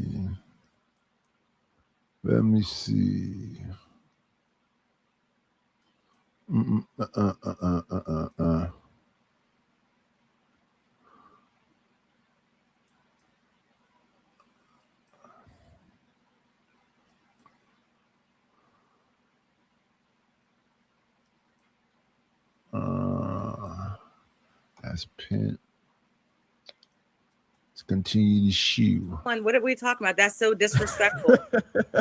That's completely disrespectful. If a person is emotional because they're sharing how they feel to you, that's totally different than a woman yelling at you, or even a man yelling at you in public. How would you ever be okay with that? But you don't experience that, so maybe you don't know. Sharon is lying, Jay West. He lying. Ain't no woman yelling. Getting your attention is only half of the battle. Getting you to do something or pay attention to something particular issue is the other part that you dropping the ball at. So I think you just exposed that the only thing you hear is your wife trying to get her attention, but she's probably trying to get you to turn the fucking TV down or some shit. So I think we got to be a little bit more specific and not just, I think it goes without saying that the woman want our attention when she yell or raise her tone, but it's actually something else that needs to be executed that Sharon is not articulating. I don't know if it's because he don't want to share his business, but goddamn, my name is Sharon. You know that, goddamn it. Okay, Sharon. I think it's something. Thank you. And see now, so now look, and that's a perfect example, right? Even though I raised my voice towards Darwin, right? He understand that it was very important that he just correct my name. No, but it's not me being disrespectful towards her. Just say my name correctly. But Sharon, you agree that you you wasn't just trying to get my attention, right? You was yelling because you wanted me to correct the name. That's what I'm trying to say. Push the envelope further to actually figure out what. Some people yell and do all that stuff because they toxic and they want to have makeup sex. Ain't nothing wrong, really. Your woman actually want, because my fear is that she's been yelling at your ass every day, and you just think she want attention, but she actually wants you to do something. She probably wants you to go fucking warm up the fucking milk for the infant or some shit. And so and that was my whole maybe I wasn't explaining that properly. And that's why I'm saying the tone don't actually matter. It's about what she's saying. Fix the problem of what the reason why she's raising her voice at you. Why is she raising her voice at you? That is more important than the decision, because when you're able to diffuse, we would when you're able to diffuse. Go ahead. When you're able to diffuse your woman's attitude or your woman's emotion, she's going to give you more respect because she understands that she is going to be paid attention to. So she's going to come to you. She needs to come to you with emotions. She know that you are. She know that you are a safe space. Just like for even like we go to children, and my child is yelling at me, I know it's something wrong. What is the matter? And I'm going to listen with more intense, so I could calm the situation down. Screaming or yelling doesn't mean disrespect. It means pay attention. People are not understanding human emotion. It's a basic human emotion. Yelling means pay attention to me no matter what the situation is. Common sense should tell you that you can't tell somebody what's disrespectful to them. You have no say over what someone takes as disrespect. That should be common sense to anybody above the age of 3. Yeah, Sharon, you so wrong on this one. Like my kids raise their voices at each other too often, right? And I'm teaching them, don't do that. Stop raising your voice. Communicate the right way. Like, stop you yelling at your sister over like, oh, and it's always something stupid, right? And I'm teaching them that's not how you communicate. And if I didn't teach them that, when they grow up, they're going to be screaming and yelling at everybody for no reason, not when it's necessary. Thank you. You proved my point. They screaming and yelling because they want attention, and you are giving them the proper attention that they need. They are screaming and yelling because they are frustrated. Perfect. Thank you. No, we need to get away from the tone. We had a question. I don't know why we went back to So tone. can I just real quick? Here's my thing. I understand what you're trying to say, Sharon. However, there's a level of respect that you have to maintain when you're communicating with someone, right? Now, if you're a passionate person and you start getting to the point where you feel like you're yelling or screaming or whatever the case may be, there's still a point where somebody can say, okay, hold on. You're getting a little too loud right now. I think we need to bring it down a notch and refocus to understand what's going on here. I don't think it's ever a time where you really need to be sitting there yelling and screaming at your spouse, and that's going to be okay, because I will never allow a man to scream at me. So why would I feel so comfortable to sit there and be yelling and screaming at him? Hey, listen, I'm going to tell you straight up, ain't no way in the world any woman in my argument is going to tell me take it down a notch and that's going to be okay. No, you cannot tell me take it down a notch. What? I'm So going through an so if emotional you're situation. yelling at me and I say, and if okay, so if you're yelling at me and I say, hold on, babe, wait a minute. Hold on, babe, because you're raising your voice, babe. Hold on. You need to bring it down a notch now. Right. So this is why I'm saying this. So just because you said it in a nice tone doesn't mean that So you are that's not being disrespectful to you. disrespectful. So what I'm So saying me to you is saying- this. so me What I'm saying- so saying me to you is saying- this. hold on. When you, Hold this on. is the problem that spoke a lot. I'm Can I just get my piece out real quick? Please, Please? It don't matter. Please? Hey, y'all got a mute Because button. I don't want to start yelling. Wrap it up.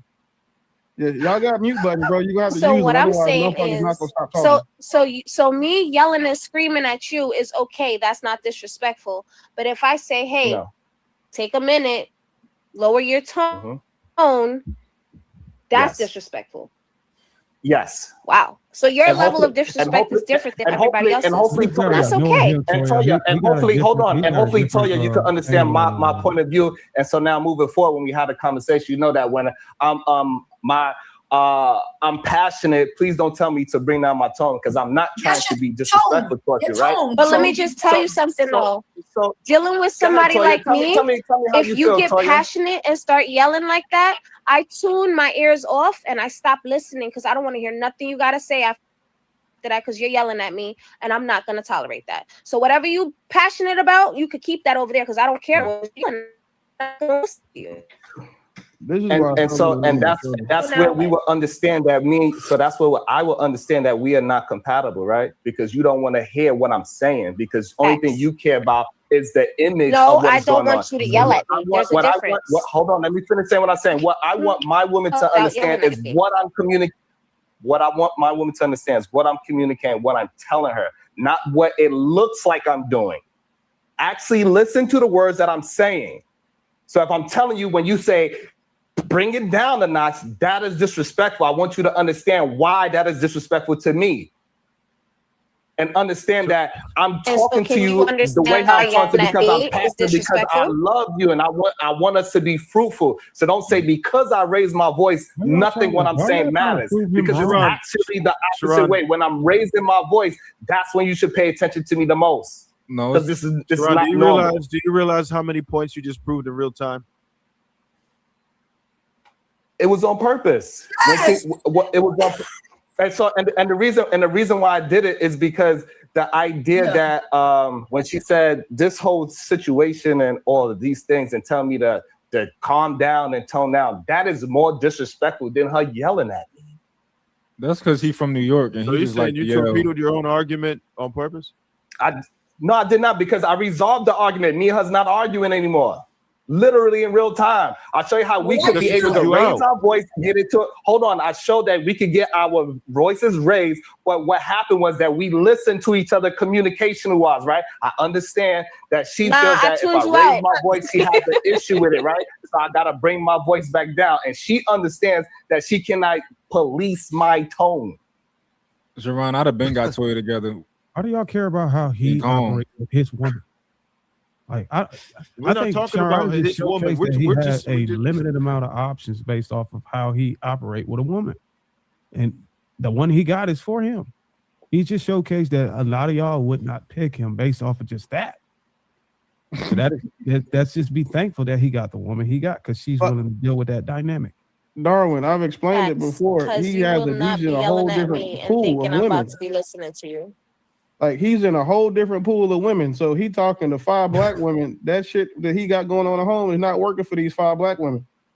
I'm glad you got out of the dating market, Sharon. Yeah, So he not even in that street. Real quick, Sharon, before you go, can I respond to it real quick, Trav? Hey, I hear people say, as soon as Lakeisha responds, then I'm gonna come right back to you. Nobody else in between, but I know Lakeisha had a response that she was about to say, so I'm gonna let her go with it, and then we're gonna come right to you. I was just saying what everybody said. He's raising, that's his tone. His tone is what I've been saying this whole time. When she said something that he didn't agree with, no matter what she said, it's still your tone. We got to respect each other's tone. It all starts when y'all say peace, right? A lot of times women is their tone, is how they speak to a man where they feel like they're not being respected. You just said you didn't feel like you was being respected because what she said, but you also at the same time gave a tone where you felt disrespected. So you need to bring it down some. Why you talking about that tone that mattered? Because tone did matter. Because if Toya was your wife, I'd have walked out. If I was Toya, I'd have walked off when you. I wasn't listening to nothing he said. As soon as that volume got a little higher, I'm toning out. I'm walking away. I'm going to sleep. I don't want to hear it no more. All right, so go yell at your mama. Don't yell at me. I'm gonna let Sharon respond, and I'm gonna try to get right to Shane.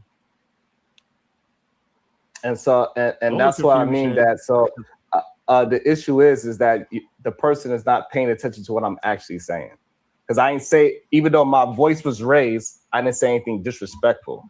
So which this is idea why that it won't matter, Sharon. Right. No, there's a what difference is being between tone and volume. And I think we're mixing up those two things, but they do play on each other. Because when you raise your voice, that's what people is going to react to in the moment. Your tone in which what they say, that's what they're going to remember after the moment is over, right? So volume is the reaction, and that's what people hear first. They can't even get past what you're trying to say when the volume is at a certain decibel, because now they're interpreting it as being yelled at, getting in trouble, being disrespected. So you can't hear anything after that. But the tone is, because you can have a low decibel and say something in a tone that still cut you deep. Yeah. So the volume plays on what's being said because you hear the volume first. But both of those need to be in check. Nobody should be yelling at anyone, nor should anybody be speaking to Yeah, the value is supposed to be each other. The value is supposed to be the relationship. If one person has more, the other one, that's leverage. anybody in a disrespectful tone.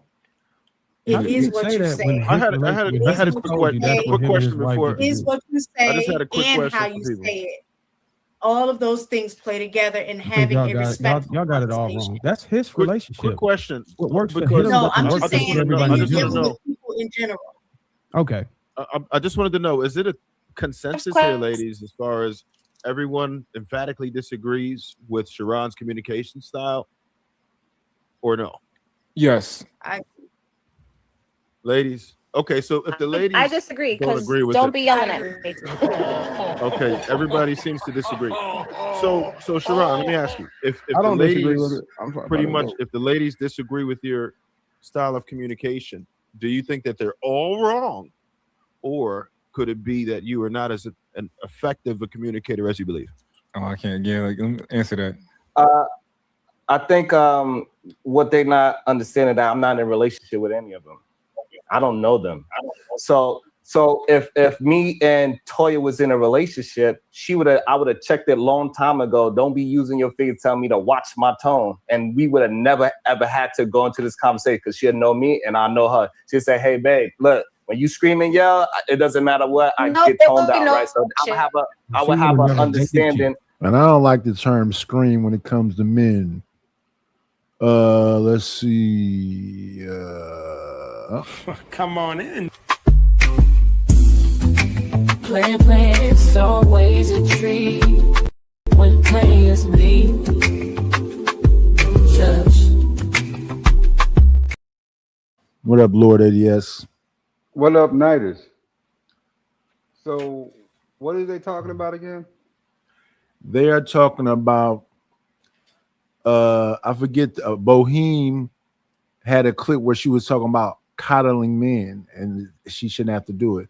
This shows the cost of peace and modern dating. I decided to look at this because of your discussion the other day about dating, and I agree with the people that go like, if you got all these stipulations, maybe you should be alone because y'all gonna always bump heads.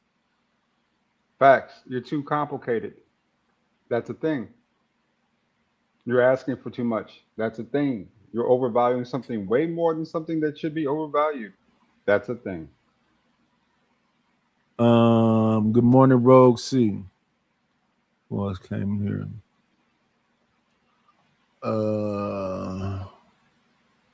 Let me see. We can get back to it. Good morning, Wob Funk.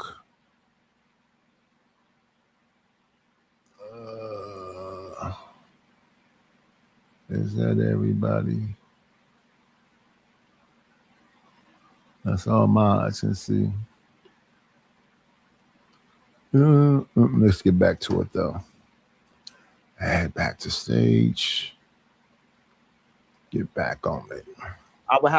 We would have a understanding. No matter who I'm with, I will have an understanding because I'm going to communicate with them. So I'm gonna communicate with my personal woman, and we are going to work things out. But while I'm on this panel, I don't have to watch my tone because I don't know you.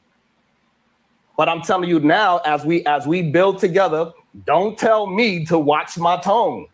You don't have the authority to tell me to watch my tone. And especially when I'm holding a standard that tone no matters, what you say matters, right? So don't tell me, I'm gonna communicate one last time. Don't tell me to watch my tone when my standard is your tone don't matter. It's about what you are saying and communicating to me matters. So when you're condescending to me, that is disrespectful. Don't be disrespectful. So Sharon, earlier you were answering the question. And you yelling at me. Pause the video. Pause the video for me. Disrespectful. So Sharon, earlier you were answering the question You that can't tone disrespect doesn't you mean. Hold on, unless you sign up for a relationship where you don't like. Hold on, his- hold on, his Darwin. dynamic. So Y'all Sharon, wouldn't date him. You cut So mine off. Sharon, Hold on. earlier you were Mine- answering the question that does tone matter in your personal relationship, or were you answering the question that does tone matter in relationships? Facts. That's the way I was going. Which question were you Thank answering earlier? Thank you. That's the right question, Mark. Go ahead, I Willie. pointed that out, but they ignored it. You gonna answer that, Sharon, and then I'm gonna let Willie go right after that. So, I so asked you that and already, again- Sharon, remember?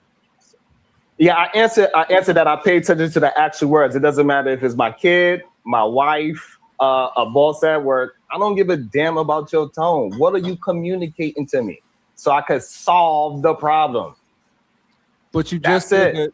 You just said that to these ladies. I'm not in a relationship with you, individual, so it doesn't matter, right?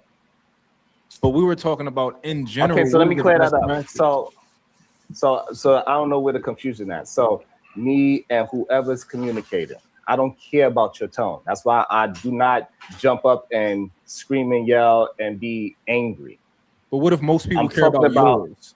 Do you think most people care about yours? What I'm saying is that I care about what you are actually communicating to me. So even if you're screaming and yelling at me, I do not take that personal. That means that you are angry in the moment. That is all. I'm not going to hold you to that one emotion that you had within that one conversation. Say that is you. We go through different emotions in life. We in 20 minutes, we might all be laughing again. And I'm gonna forget that we had this whole back and forth about me screaming and yelling because it don't actually matter. That was just a moment. Do you think most people care about your tone to them? Do most people care about my tone in real life? No, most people do not care about my tone in real life. So mistaken. If I said how do you feel right now? Right? That means something, right? But if I also said how you feel right now? Right? What did I just say? Two different things? The first one, I asked a genuine question. The second one, I let you know that I'm frustrated. I really don't care what you have to say, but I know I gotta ask it. That's all of the things that I said the second time I said it. And I'm pretty sure most people can understand exactly what I was saying the second time. Well, I think where I can completely understand what Sharon is saying, but in practicality is I can understand what he's saying, but in real day-to-day interaction with people, that's not gonna fly. And that's part of having emotional intelligence or good communication skills, is the fact that you adjust based on who you're speaking to. So like he's saying, him and his wife, they have their own thing going on. He knows her, he has a relationship with her, and they communicate in a way that works for them. That's a private relationship, right? So they had that's that nuance. They already know each other. Yeah, But it wouldn't are work for most people. communicating with strangers and you come off automatically with I said and what they have no idea who I am. I don't know them, they don't know me. And so the person on the receiving end is going to react to that. And that reaction may not work out in your favor because depending on where you're at, no matter what, that is disrespectful. Like Willie was saying, nobody is going to be yelling at him. He don't care who it is and in what context, because he's not going to address other people like that. And I think most people on a day-to-day basis, especially strangers who don't know each other, they don't communicate like that. Yeah, you're right, Shan. It's common courtesy. It's mistaken. A society, we know that you're not supposed to yell at somebody when you talk to them. That's a societal fucking norm. And it's like people get on these panels and want to be individual, or they want to be so unique that, well, I'm different because I don't care if you yell at me, or well, I can say whatever I want to the people because that shit is stupid. Well, he's It's from New common York. fucking sense. You're not gonna walk up to someone that you have no relationship with and just start yelling at them, because again, it's common courtesy to not do that. But we also can't tell Sharon he's wrong, because the shit works for him. Like it works for him in his relationships with people. It works for him in his day-to-day. So it works for him. So we can't tell the man that he's wrong. How in the same way he can't tell y'all that y'all are wrong because what he's doing is not working with y'all. It's not working in his day-to-day. It's not comprised of y'all. His romantic interest does not look like y'all. Like, so it works for him, and we can't tell him that he's wrong. Because literally, he's proven that it works for him. Back and forth with it. To be fair, Sharon is the only one that's up here that's married. Excuse me, I'm sorry. Sharon is the only person up here that is married to someone that I would say is happy. If I had to bet, that I could be like they are happy. And because getting married, the married shit is not hard. It's saying, and it's saying, Darwin, you don't count because I know you personally. But for the rest of y'all, just from how Sharon comports himself up here, I would bet money his wife was happy because she would have to be to stay married to him. Like because of how unique he is compared to other men. The video. Everybody want to fight Sharon though. What? Everybody want to fight Sharon. Yeah, that's his wife don't. His wife don't. His neighbors don't. His friends don't. So like, you can't really say he's wrong because shit works for him. But now, if I acted like that in my day to day, and like, listen, you know how that shit would go. It wouldn't work because of the environment and proximity that we have here. So we can't tell the man is wrong because this shit's working. Not trying to be funny. Sharon smiles more than everybody on this panel put together. Like, clearly, I'm not trying to, again, no disrespect. The nigga must be happy. Like, at a minimum, he's got to be happy. And his wife has got to be happy. Because, again, no man is happy if their wife not. Well, you know, some people thrive in chaos.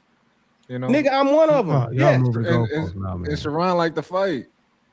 That's the thing. Sharon don't like to fight. Sharon like to argue. Sharon likes him saying to debate things. And the problem that saying that y'all have is y'all trying to debate this nigga's opinions as if you can corner him down on having him be right or wrong, and you can't. Opinions are not subject to right or wrong, true or false. It's his opinion. If that motherfucker told you that 4 + 4 is 30, and he says, well, that's my opinion, cool, we know it's a stupid ass opinion and he's fucking retarded. But guess what? We can't tell him. He's wrong because it's his opinion. But you can get him to contradict himself. Well, of course, but again, at the end of the day, who cares? Like, what does contradicting do for us? Nothing. Like, contradicting Sharon doesn't do anything. It doesn't help us gain any type of intellectual ground. All we're doing is get him to contradict himself about his opinions. And if he was smart, he would just be like, well, hey, that's my opinion. I understand how it may not apply everywhere, but in my regular day-to-day, that's what I would do. But he ain't said that to y'all yet. We wouldn't have pushed back on that. If he said that, we wouldn't have pushed back on it. Exactly. He's not saying it because he likes the conversation. But like, y'all trying to pin this man down and put him in a casket based off his opinion, you'll never get him. He was wrong when he said most people don't care about tone. I think he can backpedal and yield to that. I think he was talking about in his day-to-day. And like the people that are around probably don't care about it. I don't think there's nothing from the backpedal. If he's talking about the question was phrased in general, if I'm not mistaken. Yeah, now if he's talking about us, we definitely care about tone because you can't yell at me.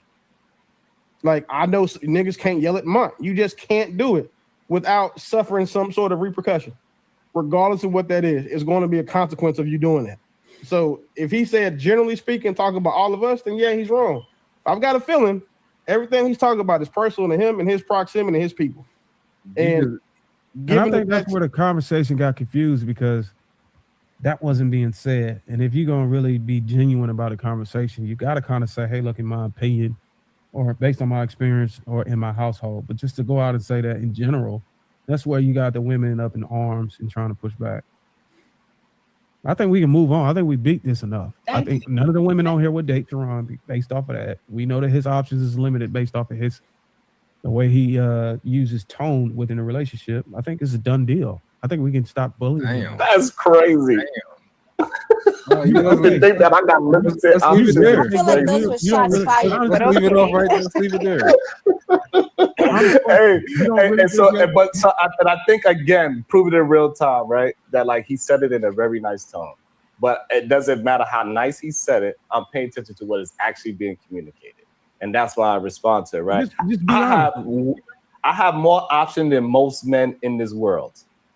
You got more than Darwin. Any woman that sees me, whether she's straight or gay, will want to attempt to be with me. simple and plain.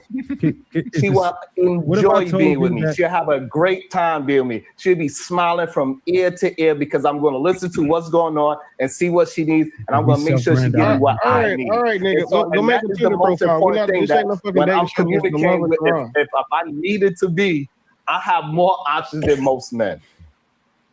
Darwin, 100%. Darwin, of the content creators that I've experienced and been around, I've always said that you're in the top 3 as far as being like the happily married kind. But unfortunately, the only ones that I believe are happily married are the men. I haven't seen a woman on this panel that I believe is married to someone that's happy yet. Sharon is in top 3 too. That nigga's on the Mount Rushmore. Shots 'Cause fired. every time you see this nigga, he's happy. Like No, I think every time. Miss Taken is pretty happy. I've been watching. her She's for happy. years. I'm not talking. Listen, nobody gives a damn if Miss Taken is happy. She's supposed to be. You talk about her husband. I said that is married to someone is happy. I don't give women credit for being happy in a marriage. I want to see what their No, I husband. think her husband husband is happy too. I want to. That sounds cool, but I give credit when we see the man is also happy. He's the one doing all the work. That's why I give Darwin so much credit in his. I know what the work he does to make his marriage work. Every time I see Sharon, you see all 32 of this nigga teeth. Every time. Like I've never heard Sharon have a marriage conversation talk about some shit that's stressful. I ain't never heard Sharon probably sitting down just because you don't have to worry about saying lifting the seat down, and it don't matter. Because guess what? His wife's not complaining. Y'all are so shady to Sharon. Hey, yo, Hold on real quick. what are we doing? The reason why I know Sharon believe tone really matter, I think he's lying, because he show his teeth so much. If he didn't think tone mattered, some of the motherfuckers be missing. Hey, a lot of people tried. A lot of people tried. Hey. Who would have knocked him out? His woman or somebody else? I don't know. That's straight, right. He said people around him don't. Not his woman. Hey, so I think that one of the reasons why I was able, one of the reasons why I was able to build a decent construction company, is because I don't give a damn about tone, right? When you in these meetings and you got to meet deadlines, people are screaming and cursing all the time. They ain't saying wild stuff.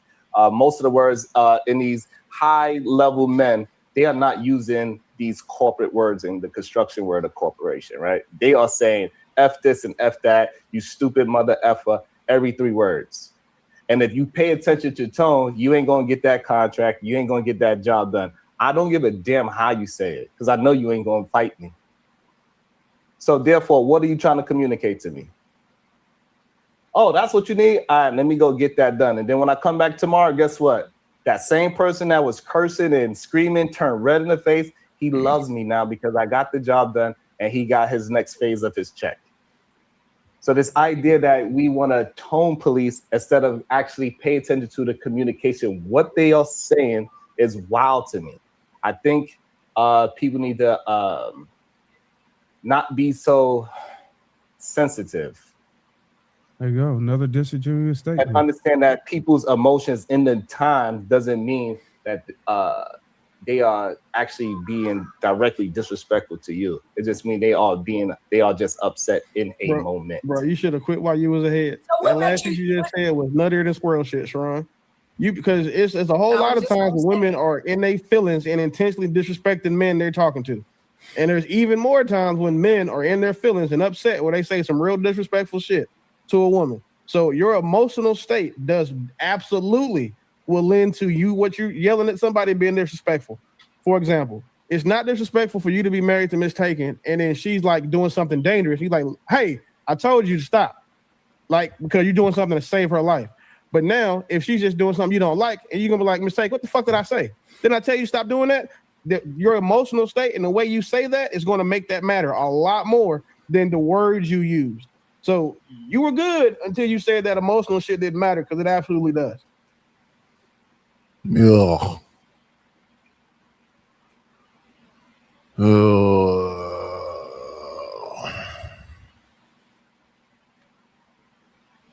The emotional stuff is annoying, and we should be adult enough to try to avoid crazy talk. That's for sure. But do people even like either? What does it say? Family of God. Good morning, family of God.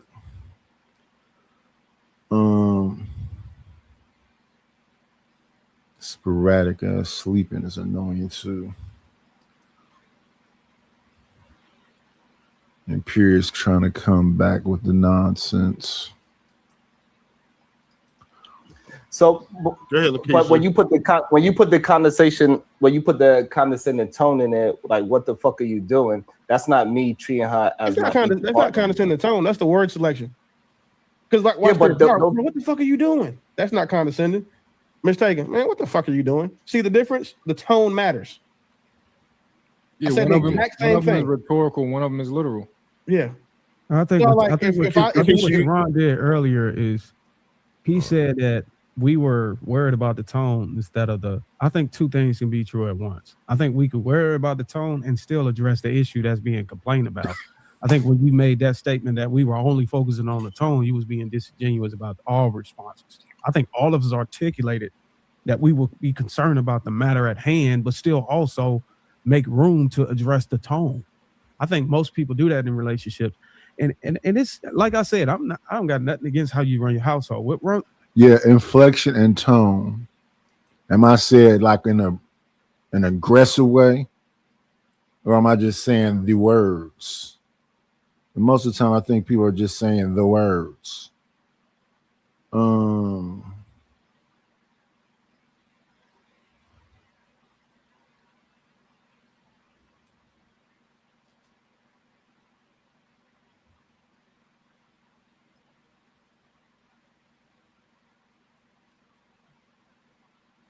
Got Imperious back to ask questions about black people. What works for you and your woman, that's fine. That's totally fine. I just don't know why the women are trying to get. I think the women on this panel are not really used to or hearing that a woman would tolerate that type of situation. That's why they was up in arms, because they wouldn't do it, and probably none of their girlfriends or mothers would do it. So they just surprised to see somebody dealing with such a guy like yourself, Sharon. So before we do that, get Lakeisha in there. Go ahead. So shady. And then we're gonna try to jump to Shan after that. But Lakeisha, you had something? Oh, you still got the delay? No, I'm good. I just, kind of with what's his name? I can't figure his name. Darwin. Yeah, I'm good. Yeah, we in a good Go ahead. Neutral space. Go ahead, Shan. I've knocked it out of the park for you, Lakeisha. I mean, I think everybody's touched base, did a good job at touching base on it. But I would say for me, I think I'm a little bit more understanding. So if you are usually quieter in your tone, your tone is usually more relaxed and your volume is usually down, but yet you raise it for any reason, I know they take you serious because that's not your norm. Maybe that is a warning or I guess something that will make me take it more serious, because this is not how you would normally come to me, right?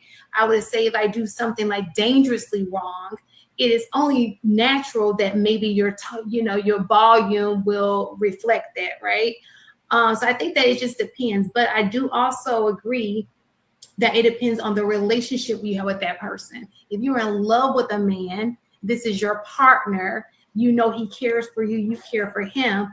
Obviously, if he comes at you with something, he's being serious about it. People change tones all the time. People change their volume all the time, right? When you're having a conversation with people, it's very rare that you have a friend or you have a mate that there hasn't been an interaction that may have gotten a little bit, we had to calm down a little bit, because that's where feelings come in, emotions or whatever the situation is may have brought about that, right? But is it something on every day? Absolutely not. It's definitely situational. I think it's tone and what you're saying. Or did you say something crazy? You said, listen, motherfucking.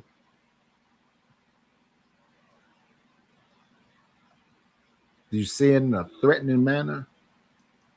But I think that it would be unfair to sit here and say that we've not all been there. Maybe we need to change it a little bit, but I think we've all had that situation. We've been the givers and we've been the takers of that. So that's what I just wanted to say. It's like the pacing of the show, the tone of the show, it'll knock you out. It'll put you to sleep. At least this episode. But this is what Lord ADS was talking about.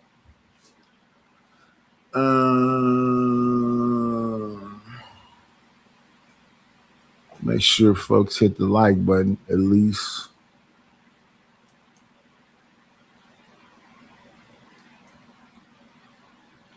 A message is being sent. 35 people, 19 likes. Please hit the like button. Please hit the like button. Let me see. Let me also hit y'all with this and that. Let me see. Hit you with this one. We got to get our shit together. It's about to go down. A nickel bag gets sold in the park. I want in. Tell them to bring me my money. If it don't make dollars, it don't make sense.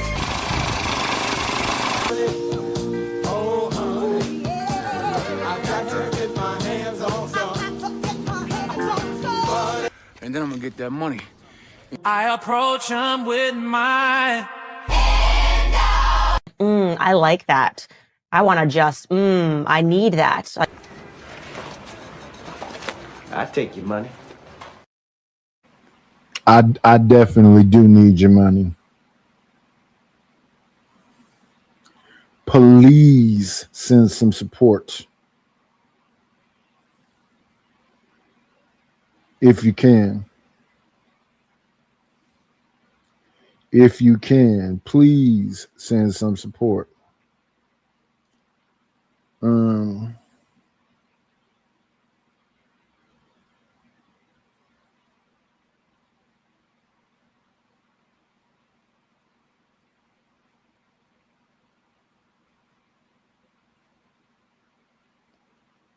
4 a.m. in the morning.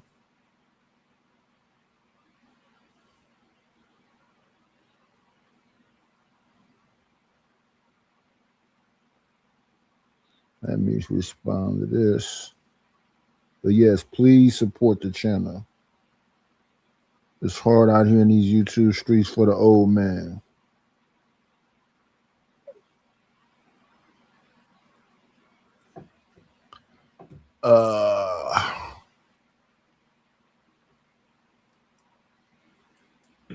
Yeah, I'm glad she said that shit, because imagine if somebody was always yelling and they thought it didn't matter, and both didn't.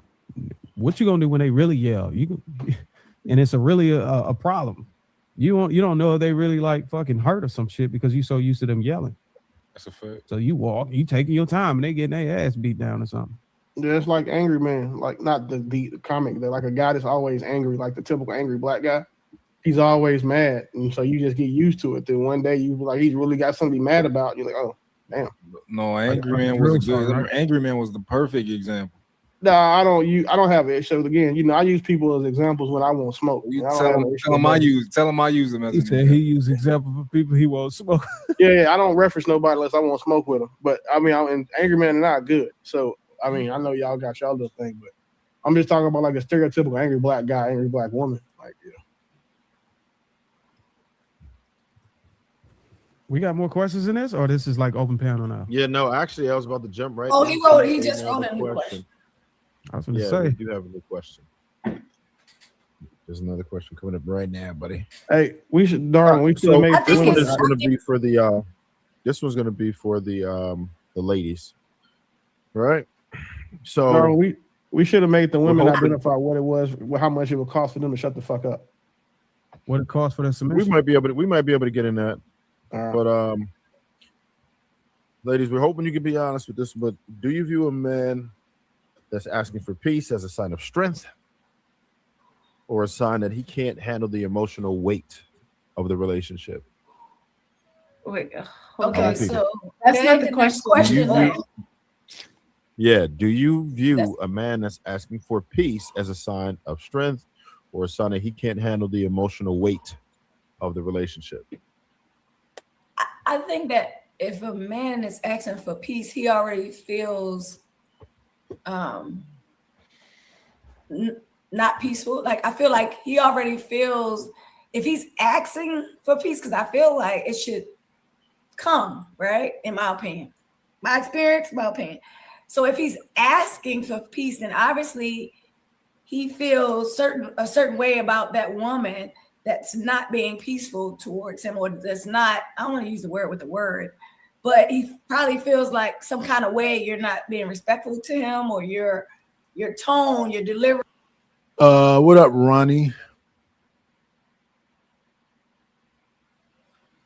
Well, it's tone, it's delivery, and it's what is the thing? How big a deal is it? And then you don't want something to linger. So whatever the drama is, you don't want that thing to linger and continue to be a problem. So that's why you address it.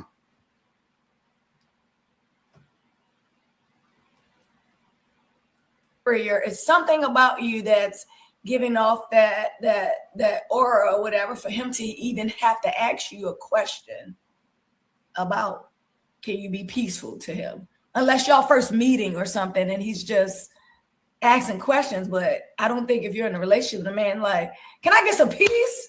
You know, or can I get some peace? He obviously feels some type of way about not getting it at the moment. Just my thoughts. Like that video we watched where the dude was in his car asleep and his annoying ass wife came out there and was beating on the car. Like, are you serious? Like, that's the nigga that you. She was annoying. Yeah, he's asked for peace so many times. That's the type of man that would ask for peace for sure. Yeah, he didn't ask for that shit for so long. He decided he was gonna go strong arm it and get it in his Tesla. It's like, by any means necessary. Like if you, so if he, that's a good example, because when I saw that video, Willie, I'm like, damn it, you don't get it. Look, if he gotta sit outside his own damn house because he feels like walking into that environment is unpleasant. Yeah, that's a perfect example. He's sleeping in his car because he don't want to deal with what he got to deal with when he go in the house. And she's at the door talking about, come in the house, come in the house. Her tone wasn't bad. She wasn't yelling, but it evidently was a problem that was being ignored. Welcoming, then ma'am, you might need to check yourself. That's how I felt about that. So that's why I keep telling y'all swear a woman, a woman's happiness is what matters. That's why I don't give a shit if a married woman is happy or not. Because if she wasn't happy, she likely would leave, given the divorce statistics. I want to hear if she married to a man that's happy. Let me see. So that's the hard part. Like that's the one that nobody ever checks on. I got Venmo. My Zelle is off. What is my Venmo? I don't ever use it because I forgot how you connect with the Venmo. Venmo goes through the email number, right? How does the Venmo work? Let me see. Where's my Venmo? There go to Venmo right there. How? Yeah. Nope. Wait, you look. There go me.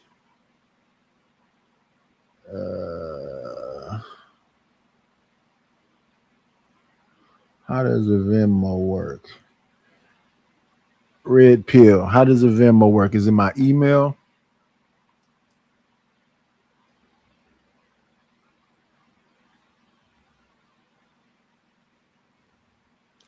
Okay, the email is idlnoillion@gmail.com. Let's see if that's all it is. It's just the email.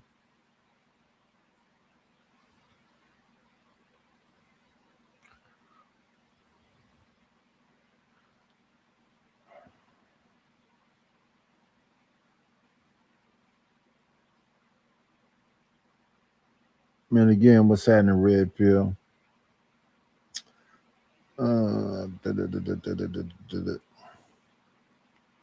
It should make a sound or something.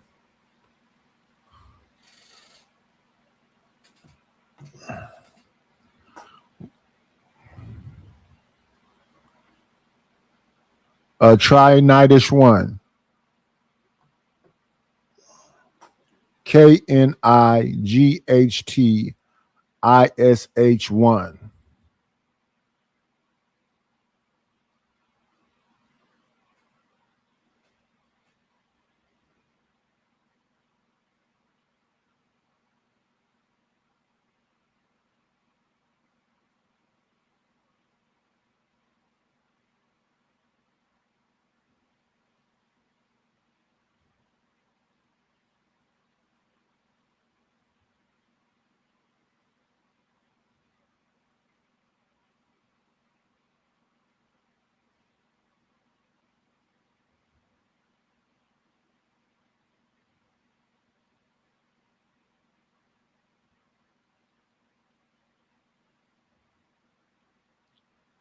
(0948). None of those are working. How do you find your Venmo? When I hit my face, ain't that supposed to tell me what my So my name is at Nightish1. The at sign KNIGHTISH1. When I click my profile, that's what it says.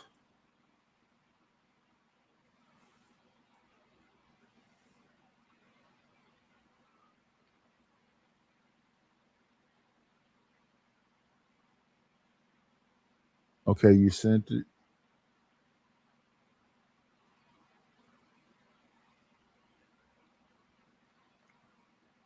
We'll wait and see.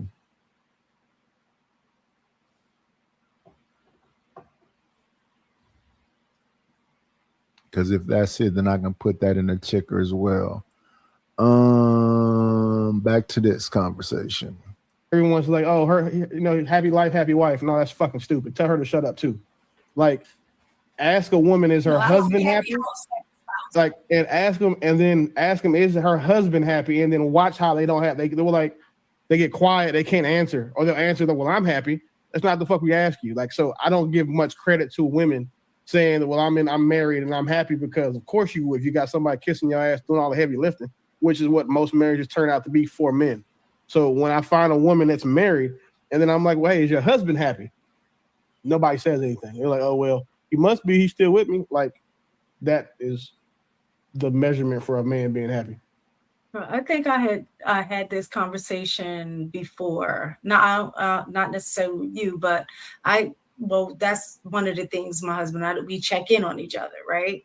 So I think in most relationships, that communication piece is there. You're checking in. Where are we right now? You know what I'm saying? Are you okay? Da da da. And I remember. Let me see. Let's give a shout out to the shout outs. We're gonna hit them with this one. Thank you for the money, cheese, fatty the dough, Gouda, scratch, Skrilla, paper. Shots, Red Pill Crip. Appreciate you. I'm gonna put that in the ticker now that I know that that's what it is. It's at Nightish One. Oh yeah, is that what it is? A Red Pill Crip? Is it at Nightish One? I never could figure that out.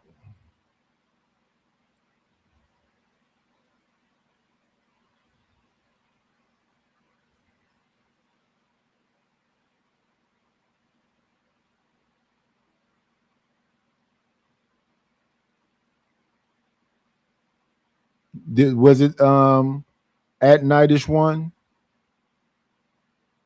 All right, got you. Let me put that in the ticker. Let me see. Banner. Had it. Added. So we got the PayPal.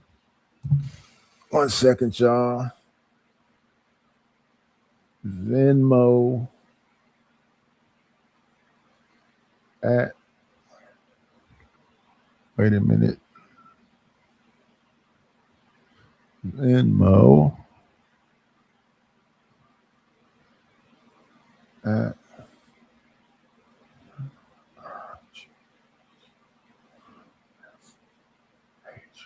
one. Damn it. Always something.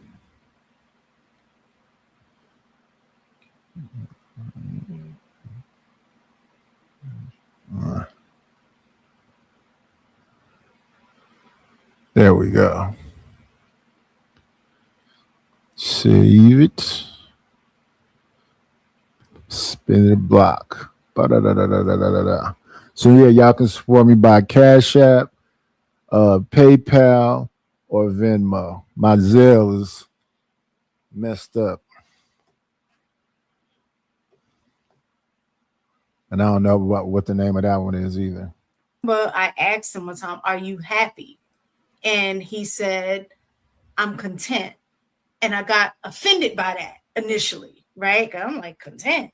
But after further conversation, the explanation was content is good enough for a man. I'm not into the whole happy thing. I'm even keel. Long as I'm not mad, long as I'm not angry, content is a good thing for me.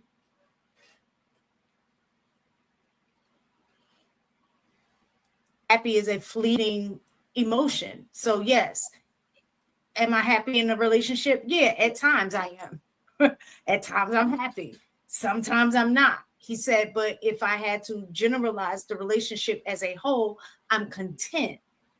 And I understand that now. And I think that's a better phrase, at least for me, adopting what he said, because I completely get that. If everybody's chasing for happiness, it's just like you're on this high all the time, right? But the reality is that since it's a fleeting emotion, when you're not happy, you're going to think you're in a bad relationship because you're not on 10 all the time. So I think the goal, at least for me, our goal is to remain content in our marriage. And sometimes it accelerates to being happy, and sometimes we're mad at each other. But in general, we're always content. Neither one of us fear either one leaving. Both of us feel loved, cared for, and I think that should be the basis of a good relationship. Yeah, that sound fire. Yeah, content is I don't know. I like that that's the conversation you guys had and you actually have that type of communication. But I don't think that content needs to be the default for anybody else, because if you're not you're content with your life right now, but your life you might not be happy with it. And that leaves a lot of room for growth. And I don't think that people operating in their number one capacity in a marriage, they should be trying to make their spouse happy, not just content. Content is like getting a seat, you're just passing. If you being happy is, you have a woman who's doing the things you want to do without asking. You might be content because if you ask her to do something, she does it. But that doing it without asking, the initiative, the intent, the peace, the supportiveness, all of those things, I think, that, he's super. I think, I don't know. Because I'm thinking if I said it, if a woman asked me and I said I was content, I would just be telling her like, yeah, you're doing just enough not to get fired. Like, and then I wouldn't try to placate her being like, because happiness is fleeting. I would mean like me being happy with you is me like wanting to wake up every day and choosing you. Doing enough that I'm happy to pick you. Being content, that's just my bar is higher, I think. And I think a lot of men would also have a higher bar than that too. But then I also understand that some marriages, as they last longer, men become more, what's the other word for complacent? And just, and comfortable. I mean, and that's fine too, but I don't think that's the type of marriage that I would want for me. Because a lot of times when a man says that they're content, that just means they don't want to kill themselves. Wait, is there a difference between Man, that sounds crazy. Content and complacent? Those are two different things. That leaves room for growth. That doesn't mean without challenge or growth. Content means I'm happy where I am right now. And if any other things are brought into it, I'm going to be content no matter what, because the absence of something or not, I'm okay. Just the same thing with joy. Joy is like a piece of mind, right? like you can't necessarily rely on other things to bring you joy. That's something that comes from inside. So I do agree with you, but there's a difference between content and complacency. And Yeah, I I'll think a give you lot that. of I times would say, people- like, if to your example, then like complacent is a 70, content is an 80, and happy is a 90. And again, I can see that. However, I'm not, I'm gonna expect more. I'm gonna expect that 90 because what I'm gonna give my wife. Like, my woman will be happy. She won't be content. Nobody, if any of y'all came up here and like, yeah, I'm content, we would know something was missing in your relationship. Like, that would have been the first thought that any of us had, even mistaken, having heard it from her man before. A woman saying that she's content in something, a content, just say, oh yeah, okay, it's good enough. And I'm content with my 2025 Nissan Altima, but Right. I really want that S-Class Benz. Like, there's always something that you're missing that you want, and I wouldn't want my woman to ever be like out loud in public, oh, I'm content with my man. That's crazy. I am. I think content, yeah. I think content means just they just simply they're not living in a constant state of dissatisfaction. Like they're okay. Like I'm kind of with Willie. Like if you're content, you just whatever. That's what I get with content. So that probably would drive me nuts. No, like people content with their jobs, but they don't want them. But pays the bills, so they stick around. If you phrase it like that, yeah, but that definitely wasn't. I'm fairly certain that's not how he phrased it because y'all are still married. But I'm saying most that men who are married are word. content. I'm not going to use the word content. I would say most men who are married right now are settled. Now, I would say if most men, when you look at men, whenever they marry, when they have all of the resources they want, the women that they marry don't typically look like the women they have right now. So if you look at fucking 350-pound fucking left tackles, those women, they wouldn't have those women. So I think when men have all of the resources, when they optimize themselves, I'm talking about to the max, they typically go after the woman that they really want. So I would say most men settle. Just look at a man's first baby mama and then his subsequent baby mamas. The first one is always the ugly one, or excuse me, is the ugliest of them. If it's going to be more than one. That's why you end up on child support so fast, because you get with the second one who's prettier, and the ugly one puts you on child support because she's mad. I ain't gonna say nothing on that. I'm gonna let you have that. Mom have seen the show. It's not. And the crazy thing is, all mom, you saying both mine look good, so I'm not. I'm the exception too. The second one, there's definitely a difference. Good morning, Paul Hightower.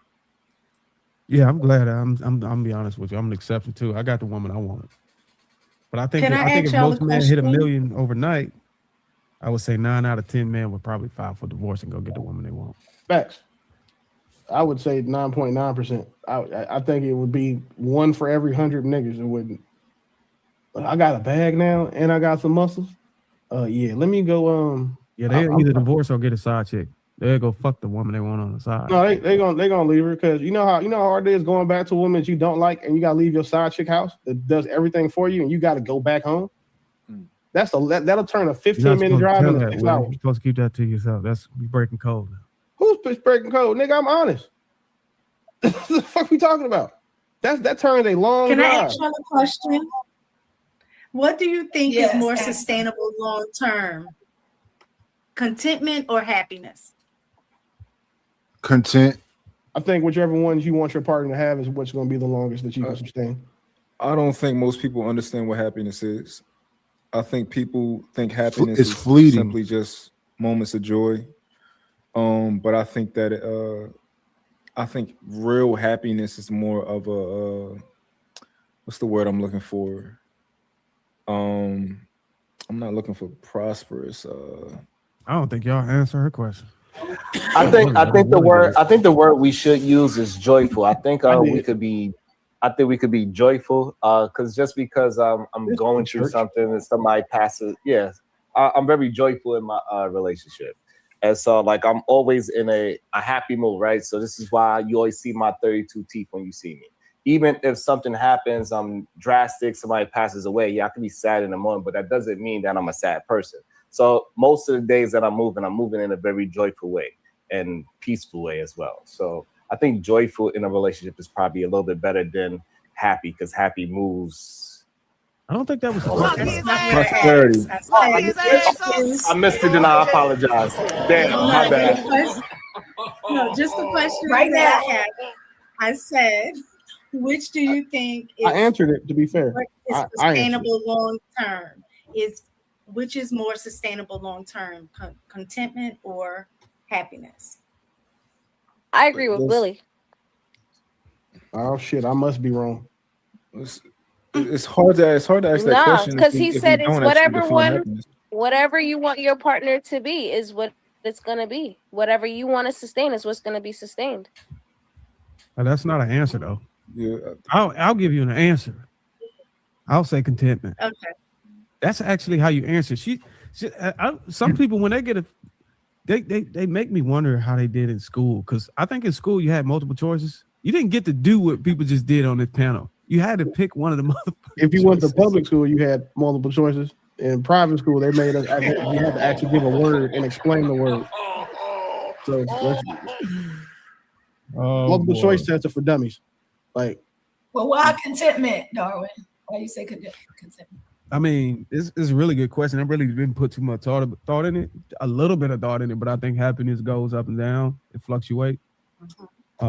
Things that make you happy today, I think this sensitivity is a key factor that causes happiness not to last for so long. You can be desensitized, and that goes away. And then you need another hit. You need something stronger. You need something different. I think contentment will last long.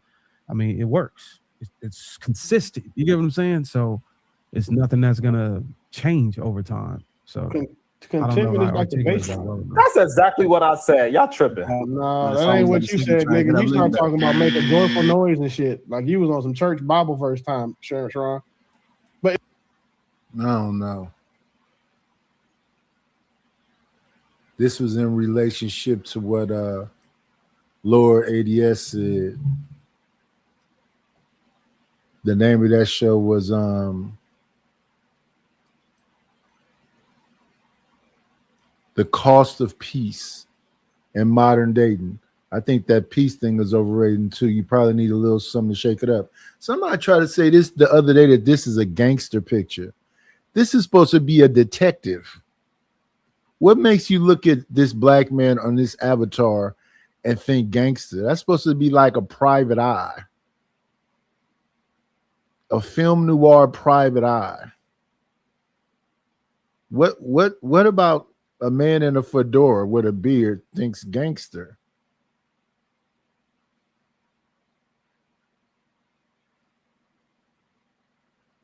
ADS was talking about dating all these women and not being, satisfied. He stayed with her for probably about 6 months and then he moved on to the next one. And I said that that's just kind of like, sounds disgusting to me. I'm like, at what age do you settle down?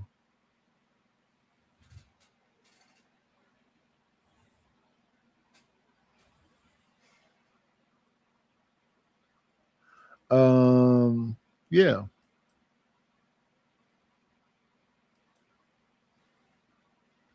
So now a few hours ago, the new Fight Club was Fight Clubbing. Are they still doing that?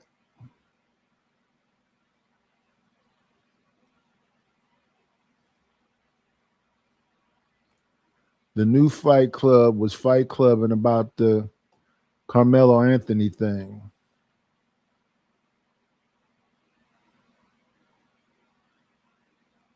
Everybody been arguing about it.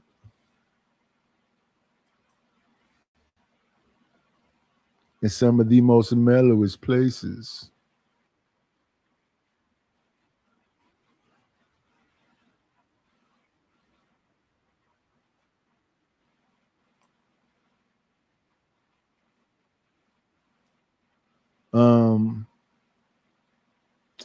I don't know, man.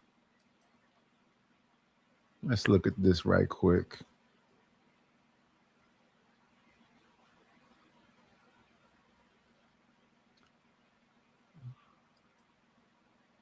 Let's look at this right quick. I approach him with my.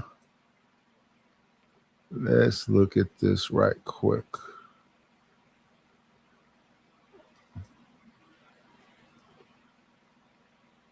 JJ, man, appreciate you. I'm sorry. Y'all love white people. What? How do you get that? How do you get that? We love white people. What? What? I don't love anybody just for the sake of what their skin color, but if they're good people, yeah. If they're white and they're good people, I love them. If they're black people, they're good people, I love them. If they're black and they're bad people, I don't want nothing to do with them. You know what I'm saying? So let's get to it.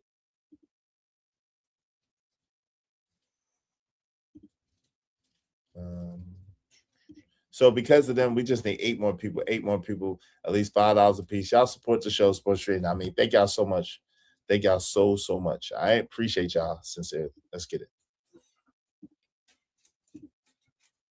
That day, that track meet. Were you guys at the event at that track meet on April 2nd?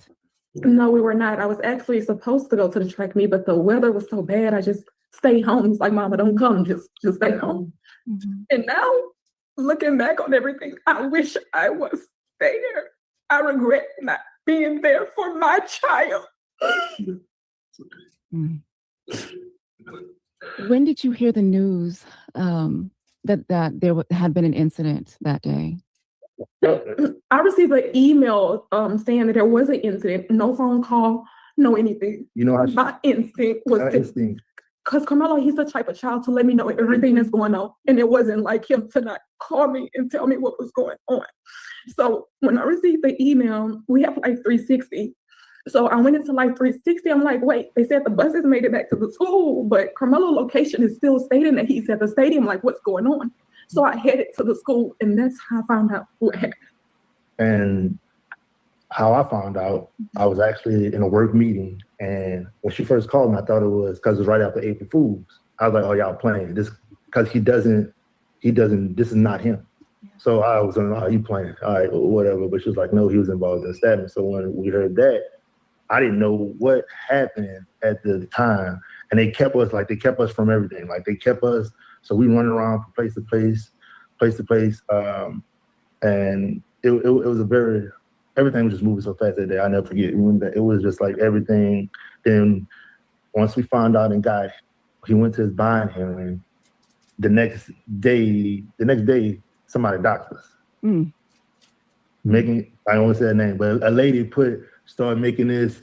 They try to blame it on one person, not making it about race. But you had this lady that went on to talk about white lives and all this other stuff, and now it went boom. The race car started about. That's how Jake Lane and all these other guys got involved in this.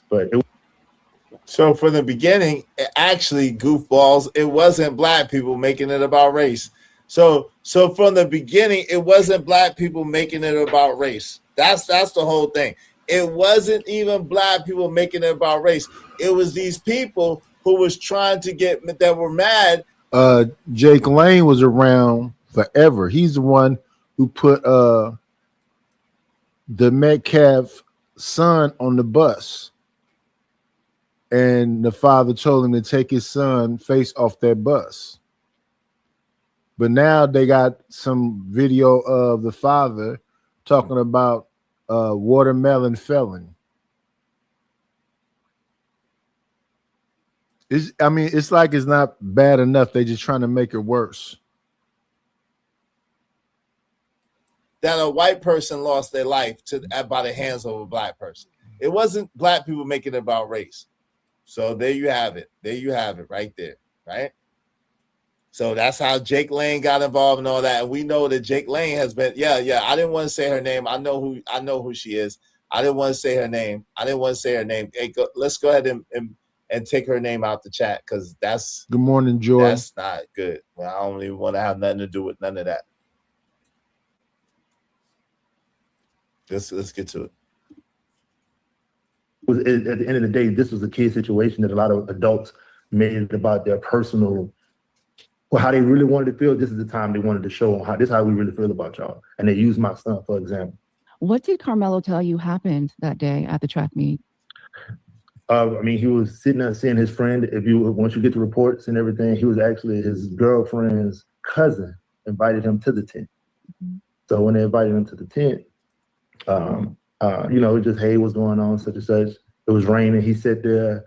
Then as you know it, you had these two guys who approached him. Even seeing the video in court, it was like, I know y'all see this. I know y'all see this. And we got comfortable with the instructions that we were told. We was told not to say nothing. We was told not to do this. So we did everything we did. We followed all instructions that we were told. Hey, don't do this, don't do this, don't do this, don't do this. Hey, don't talk to this person, don't talk to this person. It was all this. And look what happened to my son. So like I said, and there's a speculation. I said, yo, they probably was following the instructions of the attorney. They was railroaded.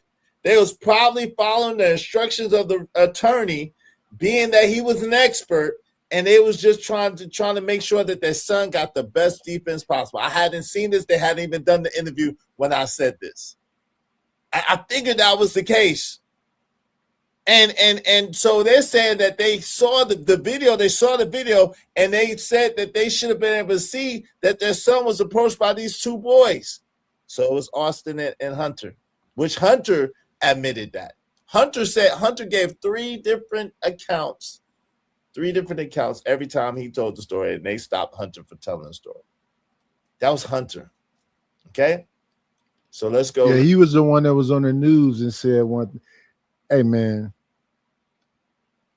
they've been fighting all night about these news clips, the supposed videos, with statements made in the court, all the things that the defense should have did.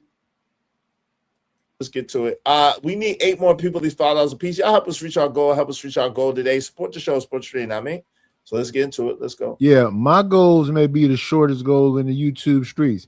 See my goal on the ticker right there is just $50. Somebody sent me 10. I'm down $40. Support the show, y'all. I'm down 40.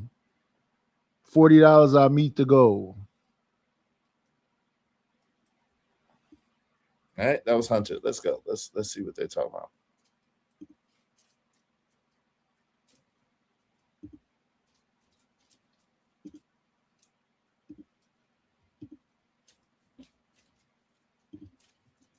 Sounds like you wish you had talked more, that you had said more, that you had got your story out more. I call myself trying. Sometimes you could do the right thing, but it could be the wrong thing. Did Carmelo want to get his story out more to the public as well? He was trying to listen. He was trying to listen to what he was being advised. Mm-hmm. You know, hey, don't make it about race. Don't do this. Don't do this. So we was like, all right, we'll go again.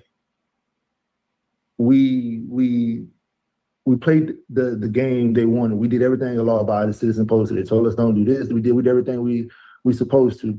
And he wanted people, of course he wanted somebody. They got pictures of him being 17 with a dress on, saying he'll be raped in jail. Like all kinds of these adults are talking about this child, but nobody's seeing it. Like nobody's seeing it. So we can't say anything.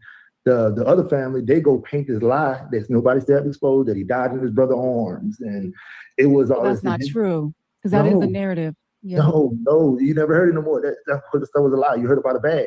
You never heard about a bag since trial. That's what I was telling people. A lie is temporary, but the truth lasts forever. It's just now, it's like harder now. I got to fight to get the truth out with. Now he basically had to get the book thrown at him, 35 years in this county that basically honestly feel as though that they manipulate us with a smile. Mm. They act as if they cared, but they really didn't. When they win the jury selection, we seen all the people with the jury selection. I was like, baby, this is not right. But my wife is the type of person. I'm not gonna just say us. We're both the type. We try to be positive. Hey, we're not gonna look at it. That's not what it is. That's not us. But that's what it was. So even when you noticed there were no Black jurors, it gave you pause. It made you want to say something, but you were still going along with the process. Yeah, I was going along with the process.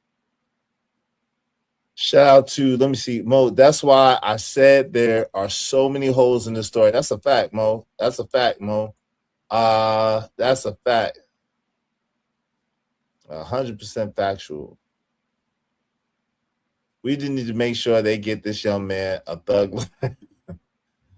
That Philip Anthony pro-black shine held a press conference in 2025, which helped raise the money they have now. Come on, son. Come on, son. Well, they didn't get the money. That's the thing. They didn't get the money. They didn't get the money. You ain't heard? Jay Jermaine, they didn't get the money because black folks was sitting there talking about, oh, they was scamming. They was this, they was that. Remember? You forgot? You forgot? Okay, let's go.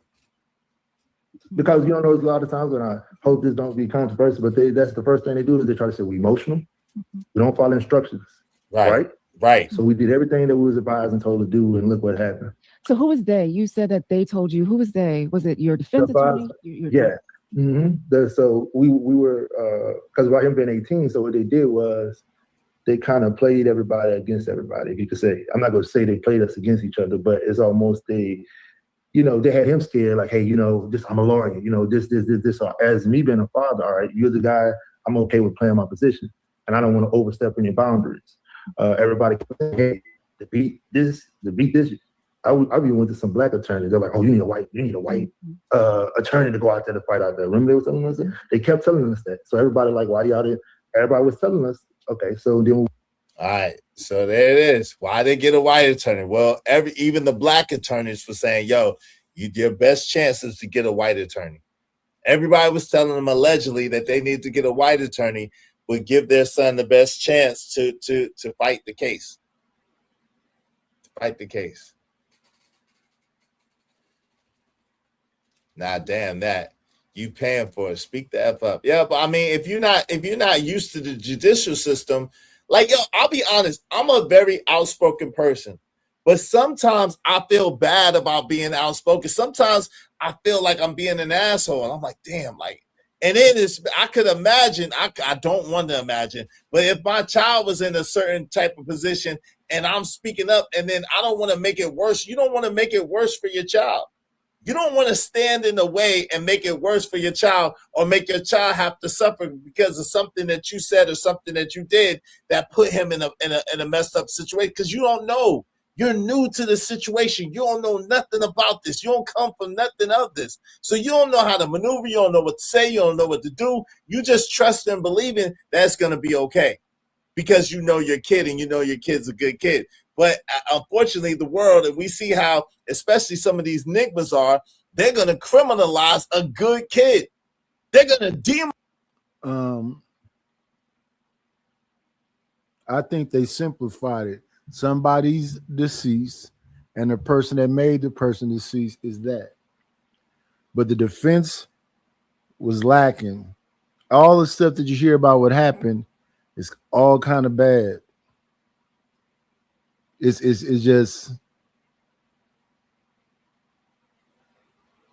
when you hear this stuff back, you be wanting to have a transcript to just make sure that what's being said right now is not just some made up stuff. A good kid. They're gonna make a good kid seem like he is the ninth devil from hell.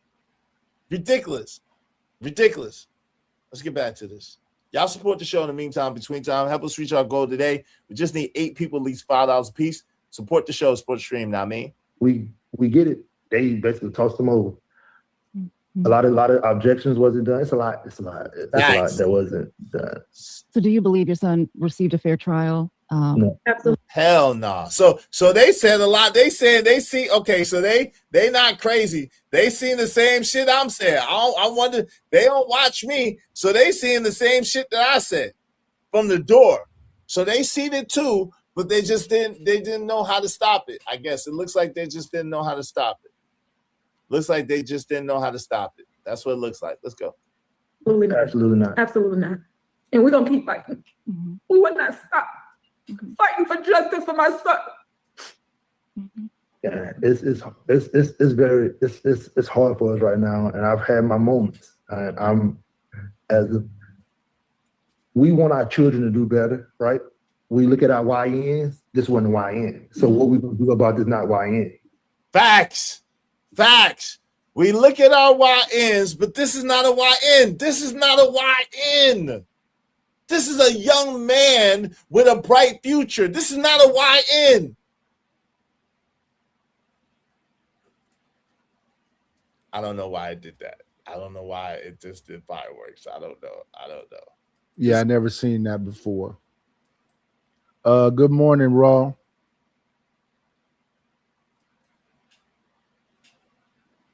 This is not a YN. This is a young man with a bright future who was trying his best to do his best. And he was doing well at doing his best. He made a mistake, but y'all are so daggone crazy that even the good ones, y'all send them up Schitt's Creek with no paddle. Y'all don't give no F's at all. Freedom said, facts. Railroaded is a gross understatement. Izzy won't allow me to say the proper word. Yeah. 1 second, y'all. We got a guest in the building. Come on in. Grand rising queen, shine like you mean. Forever may you gleam. You are everything. Good morning. Good morning, Nightish, my love bug. How are you? I'm okay. How you doing? I'm good. I'm doing braids in my hair right now, so I'm like not even halfway done. I probably got 2/3 left of hair. Yeah, we up here listening to the Anthony family. They went on the news. Oh, is that why you was playing Izzy's channel? Yeah.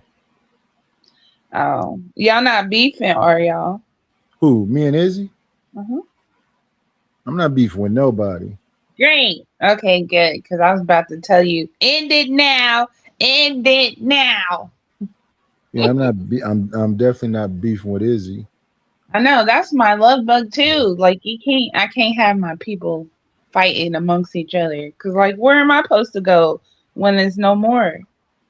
Go wherever you want to go. The beef is between them, not you. I only go to my people's channels. Okay. Okay.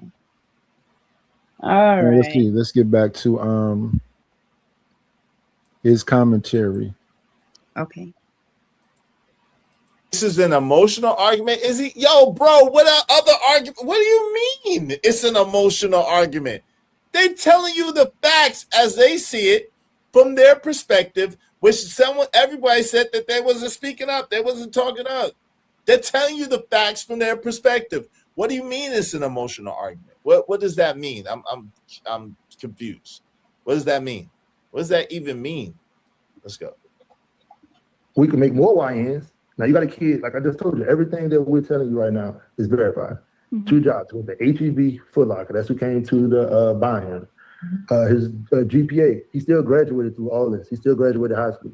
He still graduated. The lady the kid he saved, this stuff really happened. He was never in trouble, and no, he was never suspended for no knife. But they had actually, what I learned was they lied. I knew he was never suspended for. They lied. He was never suspended for a knife. He never was suspended from school. They lied, created narratives on this boy. He never was suspended for no damn knife. Lied on him. He still graduated. The lady the kid he saved, this stuff really happened. He was never in trouble, and no, he was never suspended for no knife. But they had actually, what I learned was they had a smear campaign that they did. I wasn't familiar with that, and a lot of people that we were reaching out with, I understand business. A lot of people, they got a lot of things going on. So we was reaching out, I was emailing, but everybody want to go through, it's kind of a circle thing, which I understand. But I realized through this, black entertainment is going to have to be, a black network is going to have to be done, because I'm looking for people who would never understand it. Yeah. No matter how much you do it, no matter how much you do, they would never see it. You know, you're saying that as you were watching the trial, as you were in there, you didn't want to question. They say her name is Mimi Brown, but I don't know who she is. Mimi Brown. Is that his dad talking or that representative guy? That's his dad and mom. Okay.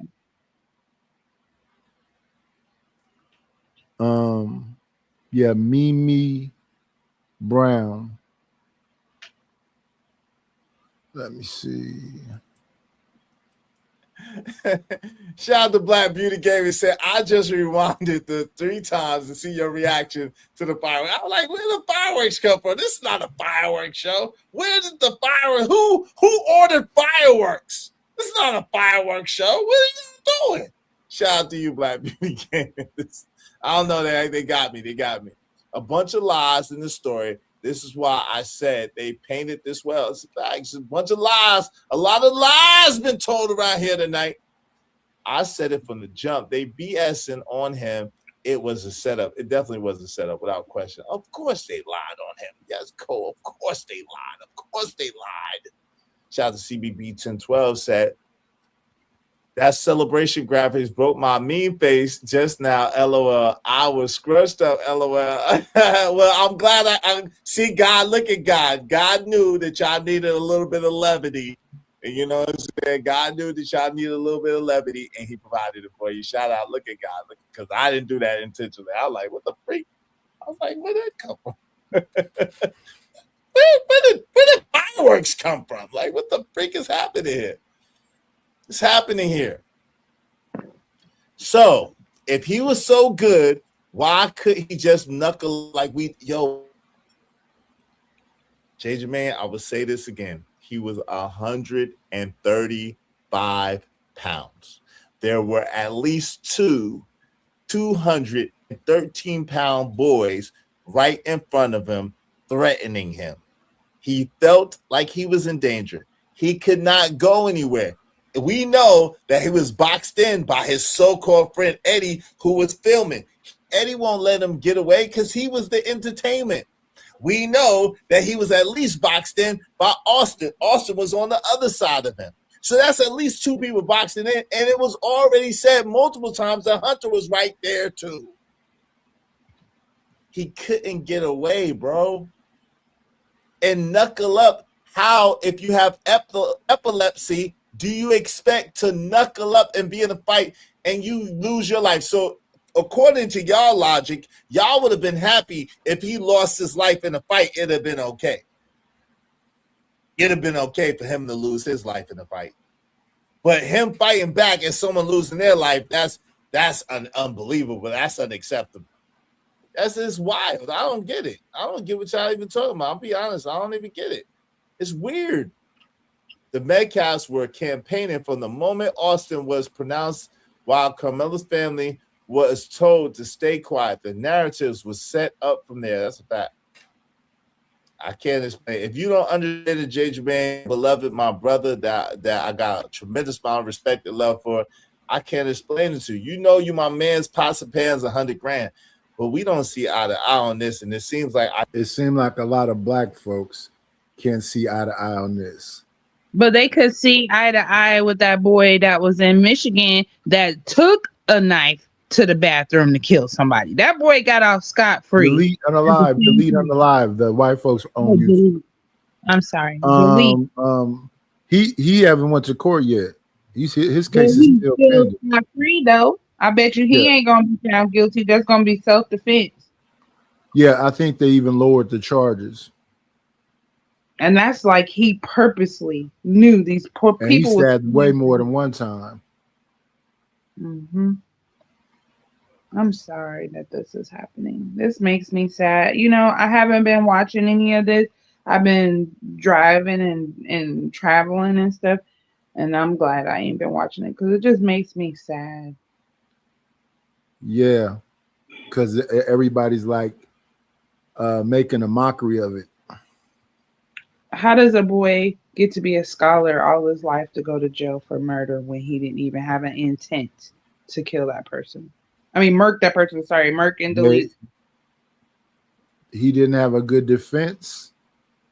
and the people that he was going up against in that tent was all from the same school. So he had a horrible defense, But he and got all that everybody in the money. tent came from the same school.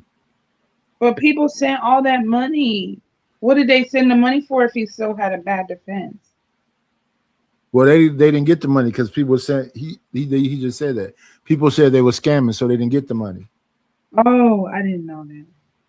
Dang, I really ain't been paying attention. I'm sorry, Nightish. It is unfortunate, but that is the situation. Let me see.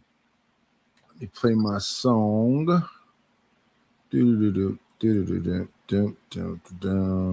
got to get our shit together. It's about to go down. A nickel bag gets sold in the park. I want in. Tell them to bring me my money. If it don't make dollars, it don't make sense. Oh, honey, I got to get my hands on some.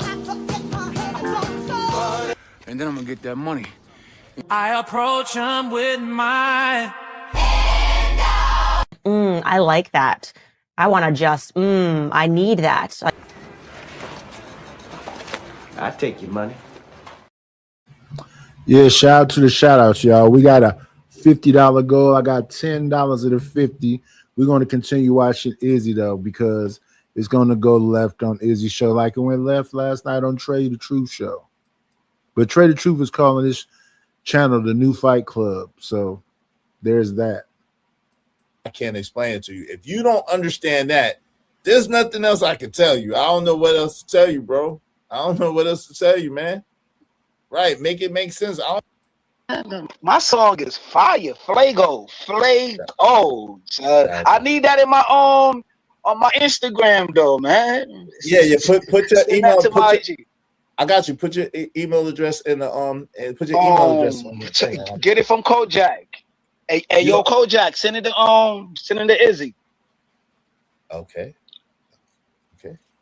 Yeah. What's up, Loso Wave 24? What's going on? My joint, man. What My you joint guys messed up, man. I'm sorry. Nah, man. yo. I agree with you, yo. Them white boys be on some technical stuff right now. UFC, wrestling, like you said. 20 working on a bucks, red farm. pill. I forgot the Throwing that Venmo. hay all day. You feel me? So come on, bro. That's a different animal. That's a different strength right there. You on the dig? So yeah, yo, I don't think he had any wins in that department one-on-one though, but I do think that it should have been like mutual combat. At the end of the day, yo, it's still the law. It still got to be mutual combat, no matter how you like. 20 bucks. Yeah, I got the Venmo. The Venmo is scrolling. The Cash App is $KNIGHT. The PayPal is paypal.me/IDLNO. The Venmo is at Nightish1. Yes, I got a Venmo and a Cash App. Help me reach this goal, y'all. Okay. I don't want to go down that road. Not in Texas, it don't. In Texas, What? it don't. Oh, I know. No, in Texas, it don't gotta be mutual combat. If it's a threat, if it's the perception of an imminent threat, then you know what I'm saying. You got a right to protect yourself. It's the perception of a threat. Yo, okay. Cole said, if you could send me his email address, bro. If you could send me Kill's email address. Yeah, yo, Cole, you already know it, Cole. Hold on, so I can send him a song. Let's get back to the video real quick. Let's stay on the video though, bro. Please and thank you. Let's go. Yeah, 1 second. Hey, Genesis. Process, you wanted to let it play out, but was there at any point that you felt the outcome was heading in this direction? No. Everybody lied. Look at the report. Everybody, it's called it perjury. Everybody did. Basically just did it with no, and they never was called out on it. I mean, literally they told within an hour when it happened, it was 2 to 3 people. When they got to the trial, that's, oh no, it was, I'm like, wait, what? And I don't get wrong, the defense said, hey, didn't you say this here? Everybody. One girl made up a lie, said it was over a race. Then my son walked up, this is how crazy this is. Yeah. One girl sat on the stand and said, yeah, he just walked up to him and said, what, you want to race? It didn't even make sense. And they asked her, did you lie? She was like, on the stand. Nothing happened. Why didn't the Wow. So they was blatantly lying, but because the defense cannot perjure a witness. It has to be the prosecution. Y'all know that, right? The defense cannot perjure a witness. It has to be the prosecution. So because these were prosecution witnesses, they were lying. Now, I can't lie. I told y'all when I heard the testimony that the people that was there were saying, it was clear that these people were lying, that these kids were lying. It was clear. It was clear that they was trying to protect Austin because they were like, I can't recall. I don't remember. I'm not sure. Right? And then when it comes to stuff with Carmelo, they all of a sudden had a great memory. That's how you knew they was lying like hell, right? So, you know what I'm saying? So I knew they was lying. So they didn't think, they thought that the jury would see that these kids was lying and see that these kids were making up stories, and they thought that it was gonna go a certain way, but it didn't. Let's go. defense call more witnesses? That's not my department, and I apologize for that. I don't No, have to. I'm just, you know, you know, as you look at it, and you know, I'm not an attorney, but I'm hearing you, and you're telling me all these wonderful things about him, and I'm just wondering, did the jury get to hear, you know, all of these wonderful things about Carmelo? No, they didn't. Even when the one kid who was the corporate of all this, meaning the kid who invited him to the tent, he lied on the stand and said he didn't even know him. And they had pictures with his grandmother. Like, here's your grandmother, my son, your grandmother. Their whole family got multiple time, play basketball, got all kind of different things. And I mean, all of the witnesses' statements and stories were inconsistent. So we thinking that the jury is going to notice that. But they already had their mind made up when they sat in that courtroom. Their mind was made up already. How big of a role do you guys believe that race played into how this case was publicly viewed and how this outcome, this sentence was handed down? It played a big part. Race, politics, all that. I'm like, man, the kid don't even vote. How he got into the vote? There was a lady talking about the left side and the right side. Like, what? These are kids. Yep, definitely liberal, and I heard that all day. Liberal and God doggone enabled. What's up, Ronnie? Liberal and God doggone conservative all day, and it's like these are kids. What does that got to do with anything? All right, go ahead. What's up? What's up, Ronnie? How you doing, man? What's going on, man? You know, this is my first time on your channel. No, you've been here before. You've been here. I've never been on your channel before. Ronald, you've been on my channel like once or twice before. I promise you, trust me. But I sent you a super chat, but I've never been on your channel. All right. Well, welcome to the channel for the first time, for the third time. How you doing, Ronald? What's going on, brother? Yeah, I'm all right. Yeah, I mean, it's just a sad situation all around, man. At the end of the day, it was kids, students, you know, playing around, you know, not playing around, but had an altercation. And two families are now affected. You know, the Metcalf family, their son is gone forever. You know, and the Anthony family, their son might be gone for about 20 years, 20 to 35 years, depending on when he gets, you know, parole. You know, so it's just a sad situation all around. You know, that's the reason why, you know, we know that kids are going to do dumb things. That's the reason why we don't want any weapons on school or any school property at all. That way, if anything, it'll be a fight, you know, suspension or something like that, not somebody being killed or deleted, or somebody being put in jail. Is this tragic? It's tragic for both sides, but this should have never happened. Well, but do you think that he had? Yeah, to reach the goal, all we need is 6 people, $5. Let's pass the goal, but yeah, 6 people, $5. Like, oh my bad. You still going? Go ahead. Nah, I was just talking about like, yo, I've been in multiple situations, right? We have Cash App, PayPal, and Venmo. Got the opportunity to fight or flight, bro. That's how your body's going to react. You know what I'm saying? So do y'all could sit here and tell me that he had no opportunity to, like, okay, soon as when he put out the banger, he could have backed them down with the banger and got out of there. Like, I'm just looking at it from me being outside. me being in situations, you know what I'm saying? Me facing how many ever time that I was facing, and all I did was armed, you know what I mean? I didn't got the bottom out the dude hand or whatever. And even the lawyer was telling me that I can't even do that. I'm looking at it from that standpoint, like from my personal experience, something that I went through. Give me a second. Give me 1 second, Ronald. Give me 1 second. So that wasn't Ronald. That was James Keels. You don't recognize that voice? His anecdotal experience. Ask you this, Kills. So in high school, did you have a 3.7 GPA? Nah. Okay, were you captain of the football team? Nah, I ain't even play sports. Okay, you didn't. Hold on. Let me ask you the question. Let me walk you down the path so that you understand what I'm asking. So you didn't play sports. You didn't have a 3.7 GPA. Did you work 2 jobs at the same time that you was doing all that stuff? Yes, I was working 2 jobs. Working 2 jobs. Hell yeah. So hold on. So you was working 2 jobs. You was captain of the football team, and you had a 3.7 Oh GPA. no. I only had the 2 jobs, and I say no to the other stuff. I only had the 2 jobs, and that's it though. Okay, I got you. So the point is that you cannot put your mind in his mind. You're however old you are, with the experience to look back and to look back on it with your experience and with your wisdom that you have now, right? But from the beginning, he's a total different kid with a total different perspective, and you don't know how he felt being 135 pounds, knowing that he has seizures, understanding that his physical therapy appointment is later on. He hurt his arm. His physical therapy appointment is later on that day. You don't know what mindset he was in. So he could have legitimately felt threatened and couldn't have got away, and he made a bad decision.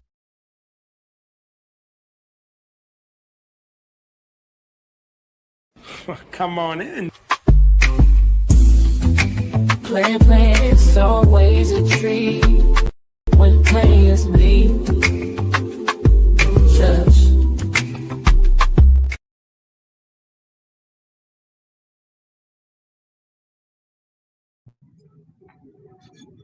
You're on mute, Knight. I'm muted. Good morning. Good day, sir. How are you? I'm all right. Yourself? A little tired, but can't complain. I really can't complain. Yeah, can't complain when you're above ground. I don't know how to say this one. Oh, Jesse J M8W. I don't know what that is, but yeah, Jesse J M8W. Good morning. Good morning.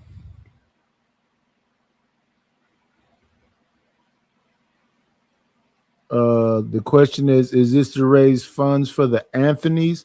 No, it's not. This is to raise funds for me.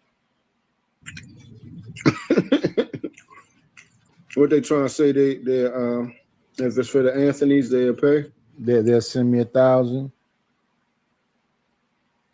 because you're gonna need more than $30.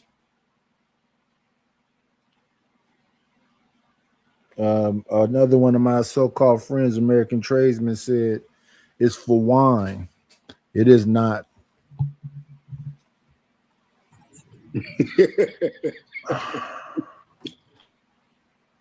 Let's go back to the Izzy Band show. Hey, Nighty, can I ask you a question? Sure. When we have one case, we have 2 cases, and can you help me to understand why people use, when we're dealing with one case, they try to go and find another case and do comparisons, and when you look at both of their cases, they literally have no equal value. The variables surrounding their case and inside the case are different. People look at stuff and personalize it. So when they see things like this, they go, I haven't been seeing things like this my whole life. We always get the short end of the stick. And then they go find things to compare it to. Okay. So now what happens when they go find something compare, and then they bring it back, and then you listen to what they're saying, and then you look in and squint your eyes like, so you believe that we will be able to build a Venn diagram out of this, and you believe majority of the I don't think people know information- any of that stuff about no diagrams, about being litigious, about how to compare the cases and any of that. All they're saying is that they feel or think that black people always get the short end of the stick. The only one they can say it wasn't the case is OJ. And the only way they come to that synopsis is if they get off, right? If who get off, the black person? Yes. Well, that's what they're saying. They rarely ever do. They don't know about it. Because one of the conversations running around here was, have you ever seen an all black jury? Okay. So I want, and this is, well, I'm never going to get this for people to actually do what they say they doing, which is thinking. I don't think majority of people don't have the capability. Do you see how they were acting outside the courtroom? You think they wasn't going to, if the verdict was inside the courtroom, they wasn't going to act like a fool? You think somebody want to deal with that? You do know that it was a white man going around. I think his name was Jake Lewis, the dude who had the bus with the Metcalf son on the sign, and the father said, "Take his son face off of that bus." Mm-hmm. He had been making threats since this case began. He said that if Carmelo won his case, he would be at the court to pop him. Right. Yeah. That sounds bad, but I wasn't talking about something word of mouth. Our people outside the court got arrested. So we're talking. Yeah, he got arrested too. He was on his way to the court. Yeah, but that's the thing. He was on his way to the court. One person, where they arrested. He has a group. Did they all get arrested that day? I don't know. I haven't been paying attention to this like that. And I don't think whoever was on that bus, I don't know how many black people was out there. I did see black people out there. Yeah. So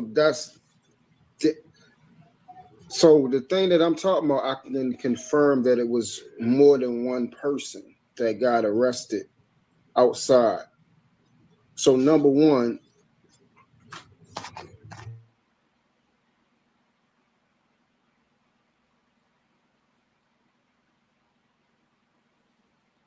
did your mic go out? Oh my goodness, my earpiece came off. Yeah, y'all support the show. All my stuff is falling apart. I just keep buying crap. Give me 1 second. Put this thing back together.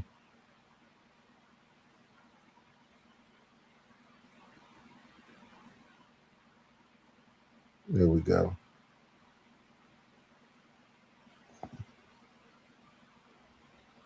So you think it's more so the black folks wilding out and bugging?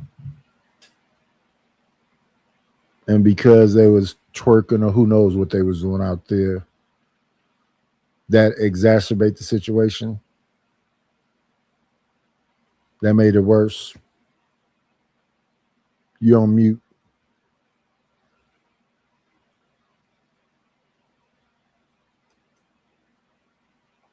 What up, badass thing? What up, Deucey?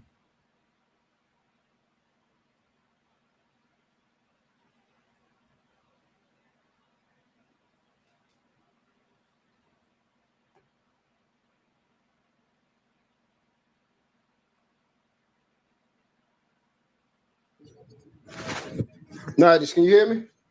Yep. Okay, cool. Yeah. So the point I was making was, and this kind of fits how I started out with my premise. You have, once again, two situations. You got a guy that made a threat.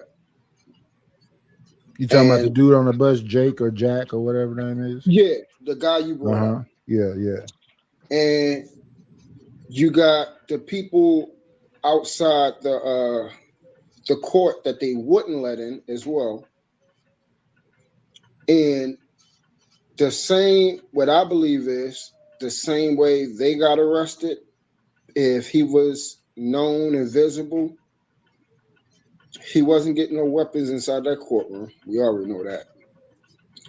And number two, he would have, if they would have found him and known, oh, this is a guy that's threatened, he would have got arrested. Now, you also made the comment, he has a group, but I don't know if the group was with him. I haven't looked into him since like last year. That's when he was running around with this campaign talking about white folks, we need to come together and stop letting these animals, blah, blah, blah stuff. Yeah. So that's what I'm actually looking up. So he was trying to galvanize people to come together. And you know, he was the one who put emphasis on the fact that Carmelo is just a murderer. Mm-hmm. So he's trying to arouse, you know, people of a different persuasion to be upset. Yeah. Yeah. So, like I said, that was what I was saying. You have attempting and then completion. So of the people being out there? Yeah. Yeah. What's the point though? So the point I'm making, because you brought up the fact that it was yeah, but see, no this is black the thing. I don't be making arguments for these people. If somebody doing some stupid shit, they just doing some stupid shit. You don't see me on here making arguments for none of this shit. I just see a bunch of people that got their sides. So the conservatives seem to come out like Officer Tatum always do, Chaotic Truth usually do, but he didn't say it. I expect this out of Anthony Brian Logan. He didn't say it. So, you know, it's been what it is. Yeah. So the point I was trying to make, when people ask why, because I hear this this reoccurring theme, and we know why they weren't there. It was clear why they wasn't there. It should be clearly understood why they wasn't there. That and enough information to know that it had nothing to do with race, but it's the easiest thing to run to without us having to take thought. So the people outside, if they would have let them in, the black yes, folks. Yes. Well, there's white folks out there too. So the people outside, and those white folks on the opposite line that was wanted him to be free too. So that's why I said the people, because it wasn't just black, it was white. Mm-hmm. So the people outside that was in favor of Carmelo, they wanted him completely exonerated with no charges, nothing. To come up. So if they would have heard he was going to jail at all, it don't matter whether he got 3 years. They would have tore the place up because they believe, regardless, he's free. He should be free because it's a white person at the other end of, you know, the unfortunate accident. They don't care. So when they go, so when are they gonna tear shit up? Are they tearing shit up? No, they wasn't allowed to. Well, he got 35 years. Are they planning to tear shit up? Yeah. Or they're planning to? Well, some places they already. I mean, I could go around. We looked and saw places that they did tear up, and certain things that did happen. If you want to, I can pull it up. But there's multiple things happening. What's multiple things happening? They got the 14-year-old that got shot in the back that supposedly stole some water. It's a bunch of different cases going on. This just might be the higher profile one. You didn't hear about the Asian guy who shot the 14-year-old kid? Yes. Yeah. So it's multiple That's why cases, like week after week after week of, you know, stuff happening to Yeah. black folks. Yeah. And that would be a good point if they didn't So make it known so the reason why Carmelo they was doing might be it. the biggest one or the highlighted one. Mhm.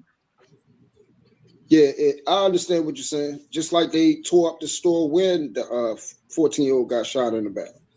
I know when the ones that they're doing it for and the ones they're not doing it for, because they're making it known the reason why they're doing it.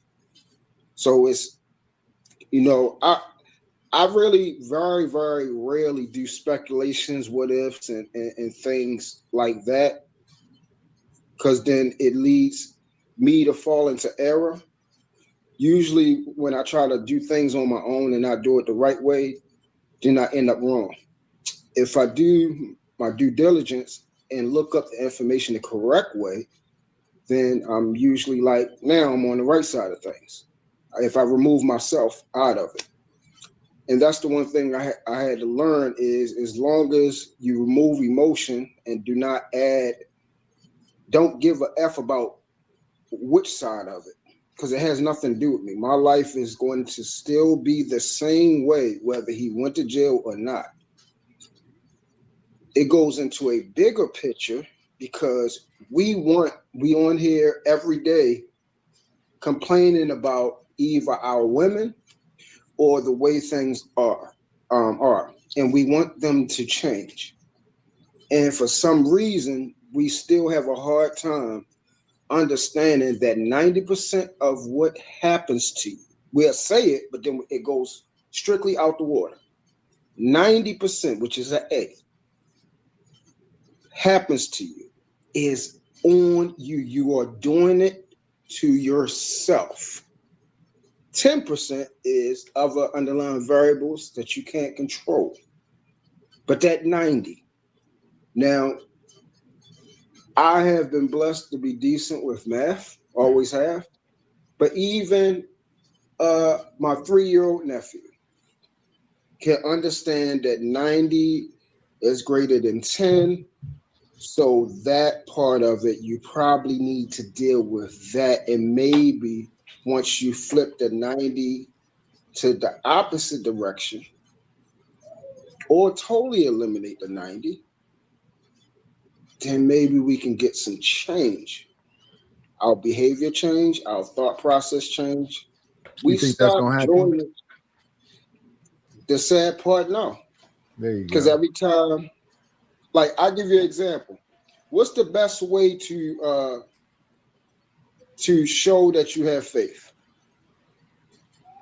Be a reflection of the things you read in that book. Okay, like give me a tangible example. Don't lie, don't steal, don't delete people. Okay, so like you see, most of the stuff is physical. It's something that you can easily attain of not doing.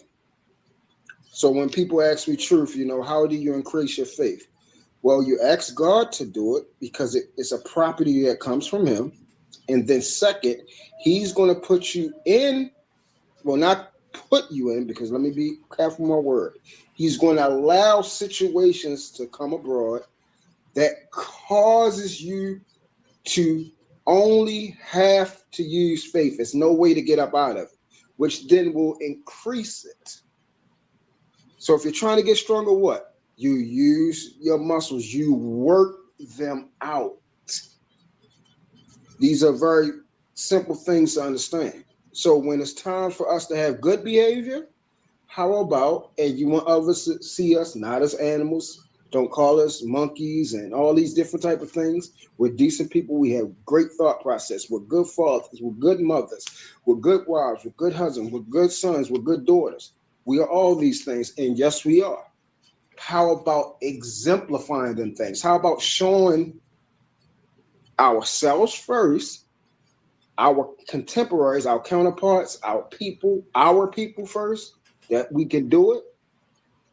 And it's not all the trash that they show all the time. And then show the opposite world that we are, if not better than you, at doing the one thing that's the most important thing for civilization, and that is humanity. We are great people. We are loving. We're giving. I think people will look at that and say that's more reflective of them people in the William Pettis bridge that was dressed in their Sunday best, getting water hose and dogs put on them.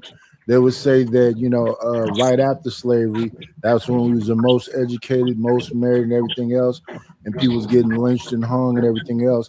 I think the people who go out here and protest say, even when we're doing our best, they'll do what they did to Williamson, North Carolina, what they did to Rosewood, what they did to Seneca Village, what they did to every time we galvanize and do the very thing you're talking about, something happens, some big tragic event. Right.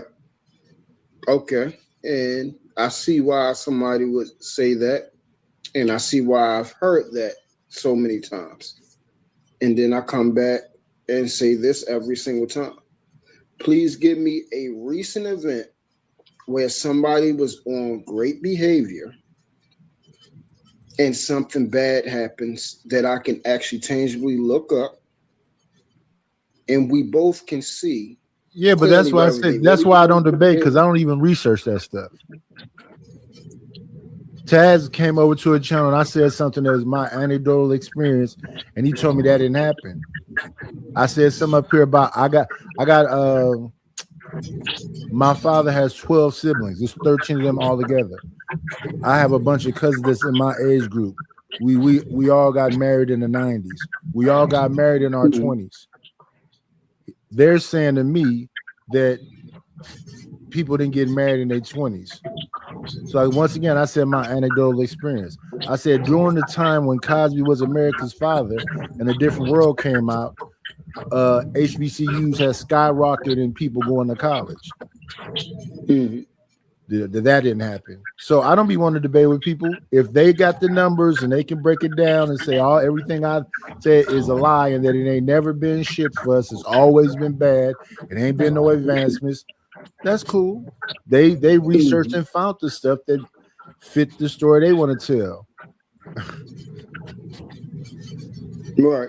I don't be having debates, because if people would want to believe, like Raw and Cell is having a conversation about he's a murderer and blah blah blah blah blah. Okay, cool. Then you have let me see who's the opposite again. You would have Taz. He's the opposite. No, Taz not the opposite. It would be Izzy. Because I was okay. Then you have Izzy as the opposite. Yeah. To me, I just think this, is a opinionated entertainment. Well, yeah, no. We got one part. So let me ask you this. Do you Yes, believe that the black man is a slave and you'll never be a man until you stop being a slave? You'll never be. No. Okay, well, PhD Diva said that the other day. Shut down the Wildest Wake Up show. Yeah, y'all slaves. Y'all ain't gonna do shit, and you'll never be a man as long as you're a slave. Yes. The analogy they say about us is that, when an elephant is a baby, they tie a rope around a tree. When the elephant becomes big enough to snatch the tree out, if you tie the rope around it, they just throw the rope by the tree, and the elephant just stands there and looks back and see the rope is there. Right. We're mentally enslaved. And as long as you're mentally enslaved and making excuses for the actual thing that's going on to us, which is we supposedly haven't had no changes, we still enslaved in slavery. They still doing to us what they want to do to us. We victims. And we need to stand up. Well, that's open to interpretation. And I can't tell somebody's POV because that's, your perception is your reality. So that's how you think and believe. I'm not going to tell nobody they're wrong about that. If they ask me, do I believe that they're wrong? then yes, that's something different. But if you So want then to, they go through all the names, right? You know all the names, right? Oscar Grant, Philando Castile, Sandra Mhm. Bland. They go through all of the names. Mhm. Which goes to my initial premise about adding and looking at a multitude of cases, like you said, which is kind of a big irritation to me when people bring up stuff and then I ask them, "Hey, have you ever?" No, I'm not following it that hard. So then, how in the world? And I had a conversation about this, and somebody finally admitted, "Yeah, you know what? That doesn't make no sense." How do you cuss somebody out, tell them they stupid, they don't know what they're talking about, they not intelligent, they not educated, they have nothing, they weak, all these type of things, but they are the ones that actually have tangible information that if people sit around in a room, we can actually see it, that it's credible, and it has nothing to do with their emotions, opinion, or anything. It's something that will be there to stand the test of time because it happened. And we have the ability to go back and see that that information is concrete and it's there. They will still continue to, the need to be right is way stronger than the fact of, you know what, you're right, because this is actual facts. I can see it. I can comprehend. I can use contextual referencing. I have understanding, and I am an intelligent person. So you're right. I was wrong. And now I have new information that I didn't have previously before. And now I can upgrade. I can grow in my intelligence. And now when somebody asks me about such and such, I can then now say, yeah, at first I thought it was this way, but now through new information that Nitish has given me, I now know, not believe, not my opinion or I feel, I know now because it's right there that this is the way things are going to go. No, it's And that's excuse me, Truth. It's 30 Yeah. bucks. What's his name? Red Pill Crip sent me $10 on Venmo. I thought it was 50. What's her name? Wanda sent me 10 on Cash App. Oh, okay, cool. Yeah. $30. Let's get that in. So to get back to the my original point was, if we can show better behavior and stop trying to use the past, and not even recent past, the past that is never going, you can't change it. We can do something today though, but if you want to sit home and say, hey, it's no hope, and die and wither away, because you're going to die eventually, and believe that the white man is GAWD over you and you can't do nothing about it, then you have that right. Myself, people like Cell, people like Fantastic, and even Taz, we're going to continue to enjoy life, continue to grow, because it ain't no white man above me. And they're saying the same thing, and they can't stop me. They can't do anything to me in this climate.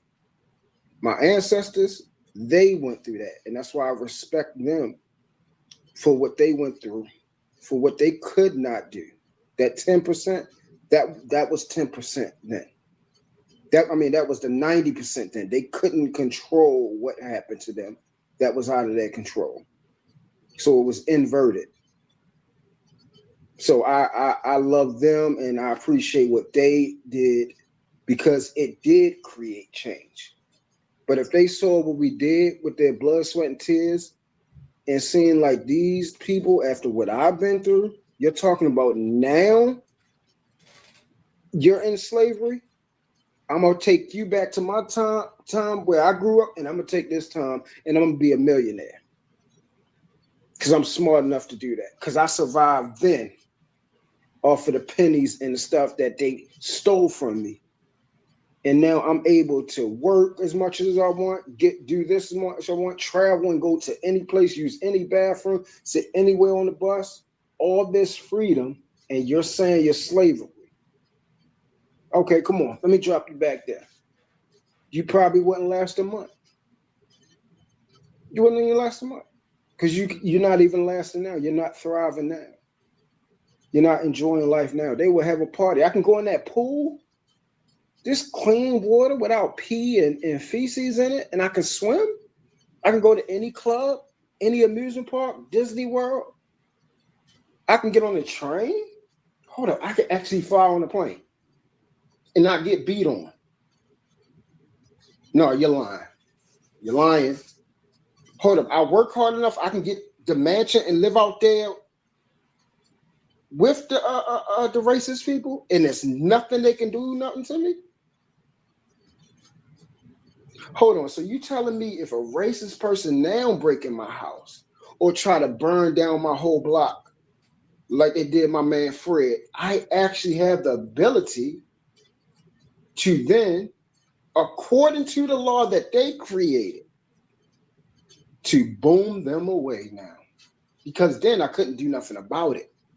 My hands was tied behind my back, literally and figuratively. So I couldn't even defend myself. But now you're saying I am able legally, as long as I understand and read the law, like so many of our great Black brothers and sisters who went through the law and won cases and destroying the system that they created, they thriving in it because they have the intelligence to do it. See, if it wasn't nobody, none of us thriving in it, no billionaires and millionaires, and we making tons of them every year. Tons of them. Like, we just getting it. People, like, I'm looking over, people are really getting it. We are making bread and money. Lots of it. So the question is, why are those people doing good and I am not? What are they doing? Because we have the same battle, like we all agree. We have the same battle. We have the same white man, demon, and great oppressor. But this person was able to break through the veil, and I can't. So what's the difference? I'm Black. I'm no better than you. I'm not smarter than you. What is the difference? The difference is you wanting more for yourself and not let nobody stop it, no matter the age, no matter the height, no matter the weight. You have the ability. If you want to lose weight, lose weight. If you want to gain weight, gain weight. If you want to do this, do that. You have the ability to do it. Now, whether you have the know-how, that's something different. Do you have a network of people to help teach you how to get these things done? That's the question. Do you have people around you caring enough to say, hey, Truth, you know what, brother? I see you doing good for yourself, but I want you to be up here with us. Yeah, I'm going to show you a little something. And do you have enough way to lower your pride and say, you know what? Thank you, brother, for thinking of me. And I don't look bad at you for saying you're going to help me get up here. I don't look less of a man. Thank you. And reach and grab that man's hand and do exactly what they're asking you to do and put your pride to the side. And if he say in 6 months, hey, you're going to be here, and then in 6 months you're there, you say thank you. And now I'm going to go show somebody else. But we're not going to do that. We're never going to do that, because once that one person get up there, they then look down on the whole world. Let me spit on this. It's a daggone shame. I ain't got to try to help them. Or I'm going to help them, but they're going to pay for this.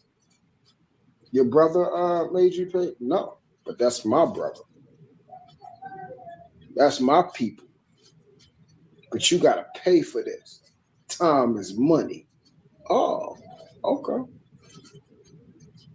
Thank you. Thank you for letting me know your mindset when you finally get somewhere. That's what's up. Appreciate that. No, I don't think nothing wrong with you. If you want to believe and move and think like that, you have every right. That's you. That's you. Yeah, cool. And then we look at the climate around the world, and then something like this happens. And then we come together. You probably can honestly thank your oppressor for making us to come together if you think about it logically. Because what's the time we put off this gender war and who's broke and who's rich, who ain't a baby daddy and a baby mommy, who take care of their kids and who don't. All that go out the door when there's something dealing with race. So I think we need the race component. Because that's the only time we clean together. And when did we see the world say race don't matter no more? 9/11. You're white, black. Oh, we got an enemy. All right, so right now we're gonna put that on the back burner. We're gonna go back to hating each other. But right now we got something that's trying to tear all of us up. Yeah, you cool. I don't even see race no more, dog. We're gonna work together. Yeah. We're gonna keep these daggone turban wearing, dot wearing people, dot in the middle forehead people out of here. We're gonna work together. You're my brother now. You're my brother. You're my brother. You ain't black, but you're my brother now. Let's do it. Let's work together. So we need calamity. We need pain. We need an oppressor to come together. We need trauma bonding. Wow, that's incredible. So we need something bad in order for us to start even noticing each other.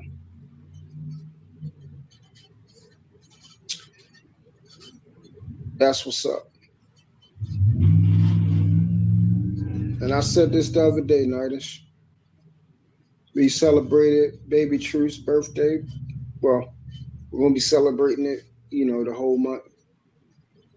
But we went to a place out to eat, a little Japanese spot where they cook the food in front of you and they do a little presentation and everything like that.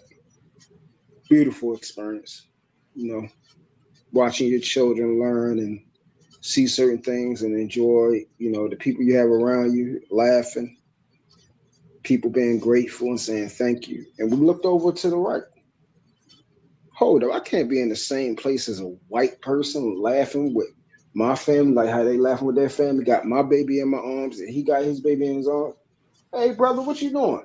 Oh, I'm celebrating my baby's birthday. What? Hold up, I can do the same thing you can do?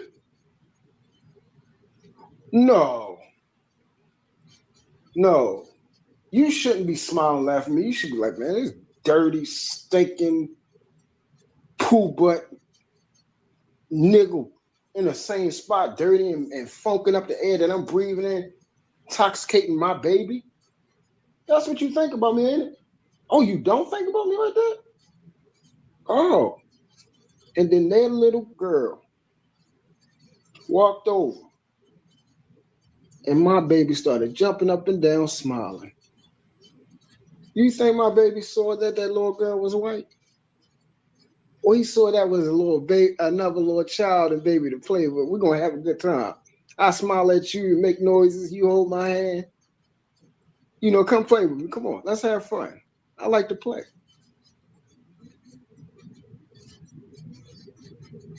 This is why God in this book, he said, unless You are as these children. And this is not whether you choose to be or not choose to be. He said, unless you are like these babies here, you will not see the kingdom of God. Why that is? Because they don't want nothing but to focus on the person that can give them everything. The mother feeds them, the father buys things to clothe them, they keep a roof over their head, they make sure they ain't sick. And they have faith that I go to that person, I go to my father, and they will give it. And they give me love, and I give them respect and honor for taking care of me. That's the trade-off. And I love everything around me. And I see it. There's no division in my eyes. There's no hatred. Nobody has taught me to hate or that that person is different than me or they're better than me. Or I should bow down to them because that's going to be my oppressor when we grow up. They're going to be able to control my life.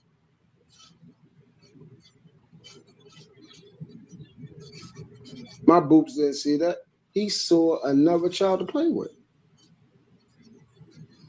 And he was moving my hand away. Come on, man, put me down, put me down. I'm ready to play. Come on, hold my hand. Come on, let's walk over there. That's what he was worried about. What color? Oh, this is what they meant about color? February 2030, he's old enough to watch Roots. Hold up, so you mean my best friend? My homeboy next door? He's going to do that to me?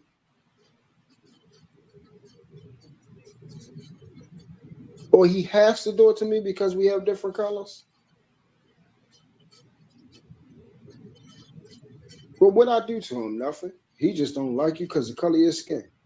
But we ain't never say nothing about nothing like that. We all of a sudden now that we're older, how did we know that we don't like each other? Well, I'm teaching you, son. And her father is going to teach you, or his father is going to teach you too. Teach them to hate you. So I'm supposed to do the same thing, get you prepared so you can hate them because they're going to harm you even if you ain't do nothing. You can follow this book of God and be daggone near perfect. And they're going to take your life. Sin is the first time you turn your back on them. That's what we're teaching each other. But we want better. We want better. So y'all keep doing the same thing every year, talking about the same sad old stories. Talk about we need to go from white power to black power. We need to go from white supremacy to black supremacy. We need to do the same thing that they're doing. And that's how we win. But so far it's 2026 and it has not worked yet. And I look in the dictionary and it says, repeating the same thing over and over again, receiving the same result, but expecting it to be different. There's a word for that. And that's what insanity. you need. Insanity. Yes, sir. So let's continue to be insane. Well, I'm not. Oh, no. I want something. Let's go crazy. Let's get nuts. I want something. Come up here with Nidus and say, brother, how you fix this wall? How you do it the right way so I can have better presentation for the customer so they can further get me on and help build up my credibility as, a decent worker and take pride in my work. Nidus, you charge me for that? No. No, I don't think I did. Nope. No. Ask you a couple times. I ain't never had man truth. You know what? Keep giving you all this information, all the blessings and everything. You either gotta go get it yourself, or you gotta start paying it. Because I had to do it. I had to go get it myself. Never heard that from you once. Never heard I needed to pay. I wonder why. No, brother, just do it like this. Do it exactly how I'm telling you to do it, and it's gonna come out better. It's gonna come out better. Thank you, sir. Thank you for improving me. Now, I I wonder guess why y'all got that's your so. mind made up today. Huh? I'm talking to the chat. Oh. Somebody probably yelling and arguing somewhere. Oh yeah. Where was we at? The conversation that never must have been what, a week now. I want to get back to right here. Yeah, this is the last day 2 weeks. I'm talking about this mess too. 135 pounds, knowing that he has seizures, understanding that his physical therapy appointment is later on. He hurt his arm. His physical therapy appointment is later on that day. You don't know what mindset he was in. So he could have legitimately felt threatened and couldn't have got away. And he made a bad decision. Obviously, he made a bad decision, right? Yeah. And welcome to the show, either man. Go ahead, Ronald. Nah, Ronald, okay. Yeah, but Izzy, if you're saying he has all these things going on with him, his hand, epilepsy, and all these other things, when they told him 15 times to leave, he should have left. If he know that he can't, if you know physically he won't be able to fight them and actually win. Like I said they asked him about 15 times to leave, so he should have just left. So that would have stopped all these things from happening. Well, that's the thing. So we're assuming now it's been shown. Have you seen the transcripts, or have you seen people that was actually at the court that was going over the testimony? Yes, not all of it, but from what I understand, they did tell him 15 times to leave. Okay, but what I'm saying is no, but those kids were lying. They were evidently. Hold on, give me a second. Those kids were evidently lying. So the fact that they were lying, I can't believe that they told him 15 times anything. What makes logical sense to me, and what I could kind of gather what really happened was they told him, they said, yo, who is this guy? Some version of who is this guy? And he said, I'm nobody, or some version of that. And they said, well, if you nobody, get the hell out of here. And he like, yo, he probably ignored it at first. They said, yo, I'm telling you to get up out of here, go, leave. And then he probably ignored it. And then they probably told him again. They started getting him. Be like, I'm not going nowhere. But by the time he realized that he was already surrounded, and the dude that was supposed to be his friend was sitting right next to him, pretending to record. That's a lie, right? Pretending to record was keeping him from leaving too. So this is the part that y'all not understanding. Okay, so what you're saying, your theory is that they probably told him a few times to leave, and once he didn't leave, they surrounded him, so now he can't leave at all. That's Yes. what you think happened. Absolutely, without question. Yes. So Yeah, there's nothing else he could do but reach in his bag and say something like, touch me again, and see what happened. See, again, you're assuming that y'all are going by what these kids are saying and assuming that what they're saying is true, and it's not. That's the point. So because listen, if you listen to the testimony, most of the kids, none of the kids no four of them kids had that same story. No four of them had that same story. No four of them said no variation of touch me and see what happens. No, they didn't say that. There was a lot of kids that was testifying that they didn't even have that in their vocabulary at all. They say he was sitting. Good.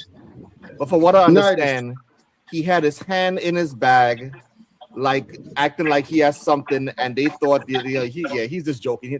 There's nothing in his bag. Is that the truth? I could think that. I could think that would be more accurate. Like when he got approached, he put his hands in his bag. Yep. Yeah, real quick. what is it? Should we take the testimony of somebody that was there, or should we take your testimony of when you wasn't there? When you say you wasn't there taking the testimony, are you talking about Izzy? Yes. So should we should- believe you, or should we believe you saying these children are lying, or should we believe the children was there? This is very important. It's subjective to me, but I would believe a eyewitness. But they say eyewitnesses are subjective also. Right. So will we believe their subjectivity? versus Definitely somebody the people that's there. Okay, that's all.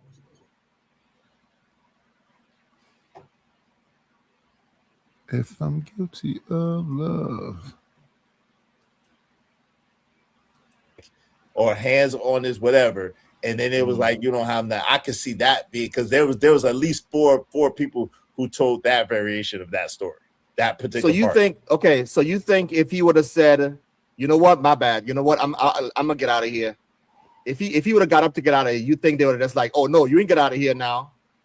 So you think that's what would have happened? So can I ask you a question? Let me. I want to ask people like Ronald a question. What did Austin do wrong in this situation? Oh, I've told you from day one. He should first. You don't touch another student. If you ask somebody to leave and they don't want to leave, go get an adult. Go get a coach, a parent, a teacher, somebody like that.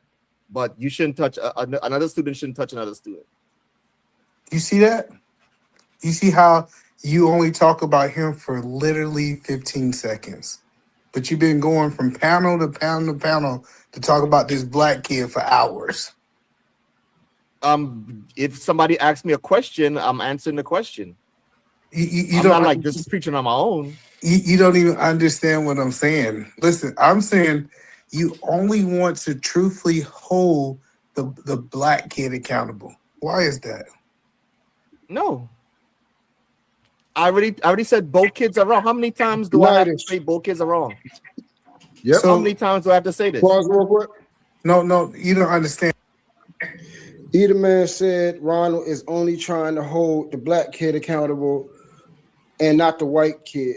Was the white kid held accountable, Nidish? Yeah, he gone. Thank you. Hey, see, I love intelligent people. Continue.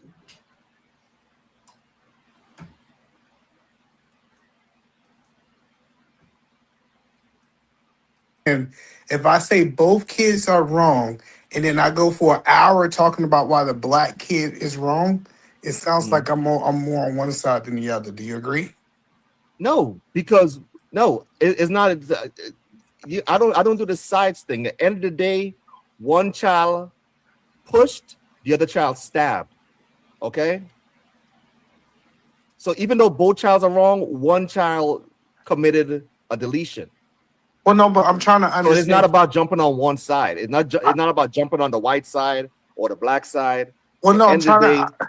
So go ahead. I'm trying to understand your mindset. So if I saw you in the store and I told you to leave, you leaving?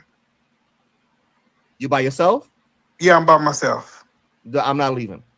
Exactly. It's crazy when we start asking people to process this from their mind. This idea. Hold on. No. I'm about to help you understand.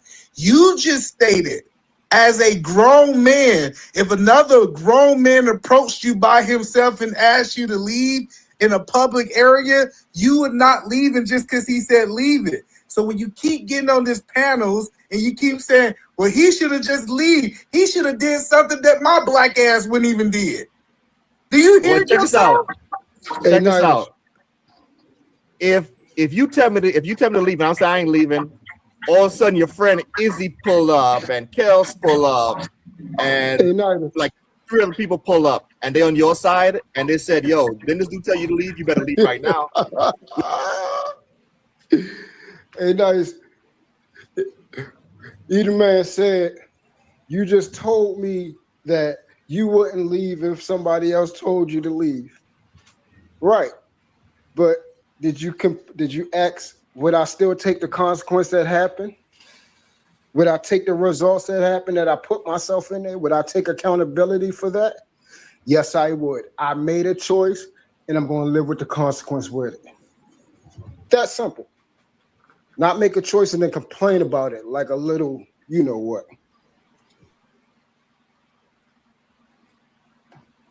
What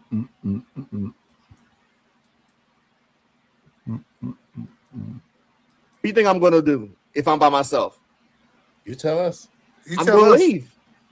I'm going even if I had a weapon on me, whether it's a knife or a gun, I would have still left. Because at the end of the day, I don't want anybody to lose their life. Now we get I don't care. Truth. I don't care what state I'm in. The truth is coming out, Ronald. You believe that his friends was all there to intimidate him. So No, it what wasn't I'm saying- one-on-one. No, based off what you just said, because you said if it was one-on-one, he didn't have to leave. Since all of his friends was with him, his brothers with him, the other two teammates was with him. Now that there's multiple people there, he should have left. Is Mike quoting you correctly? No, what I'm saying is in that situation, when you give me your scenario, right? It was just me and you by ourselves.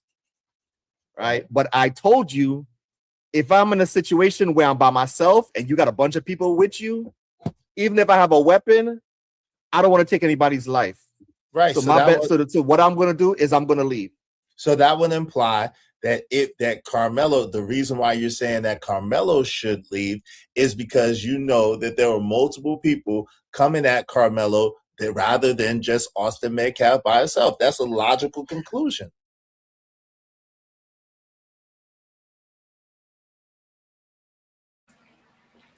We're not going to drag it out. I gave y'all 4 hours. Thanks everybody for coming. I had some retention.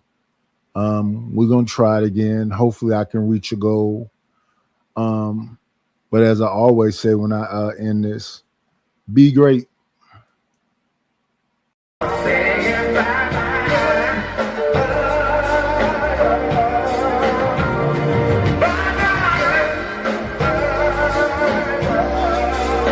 We'll shut this motherfucker down!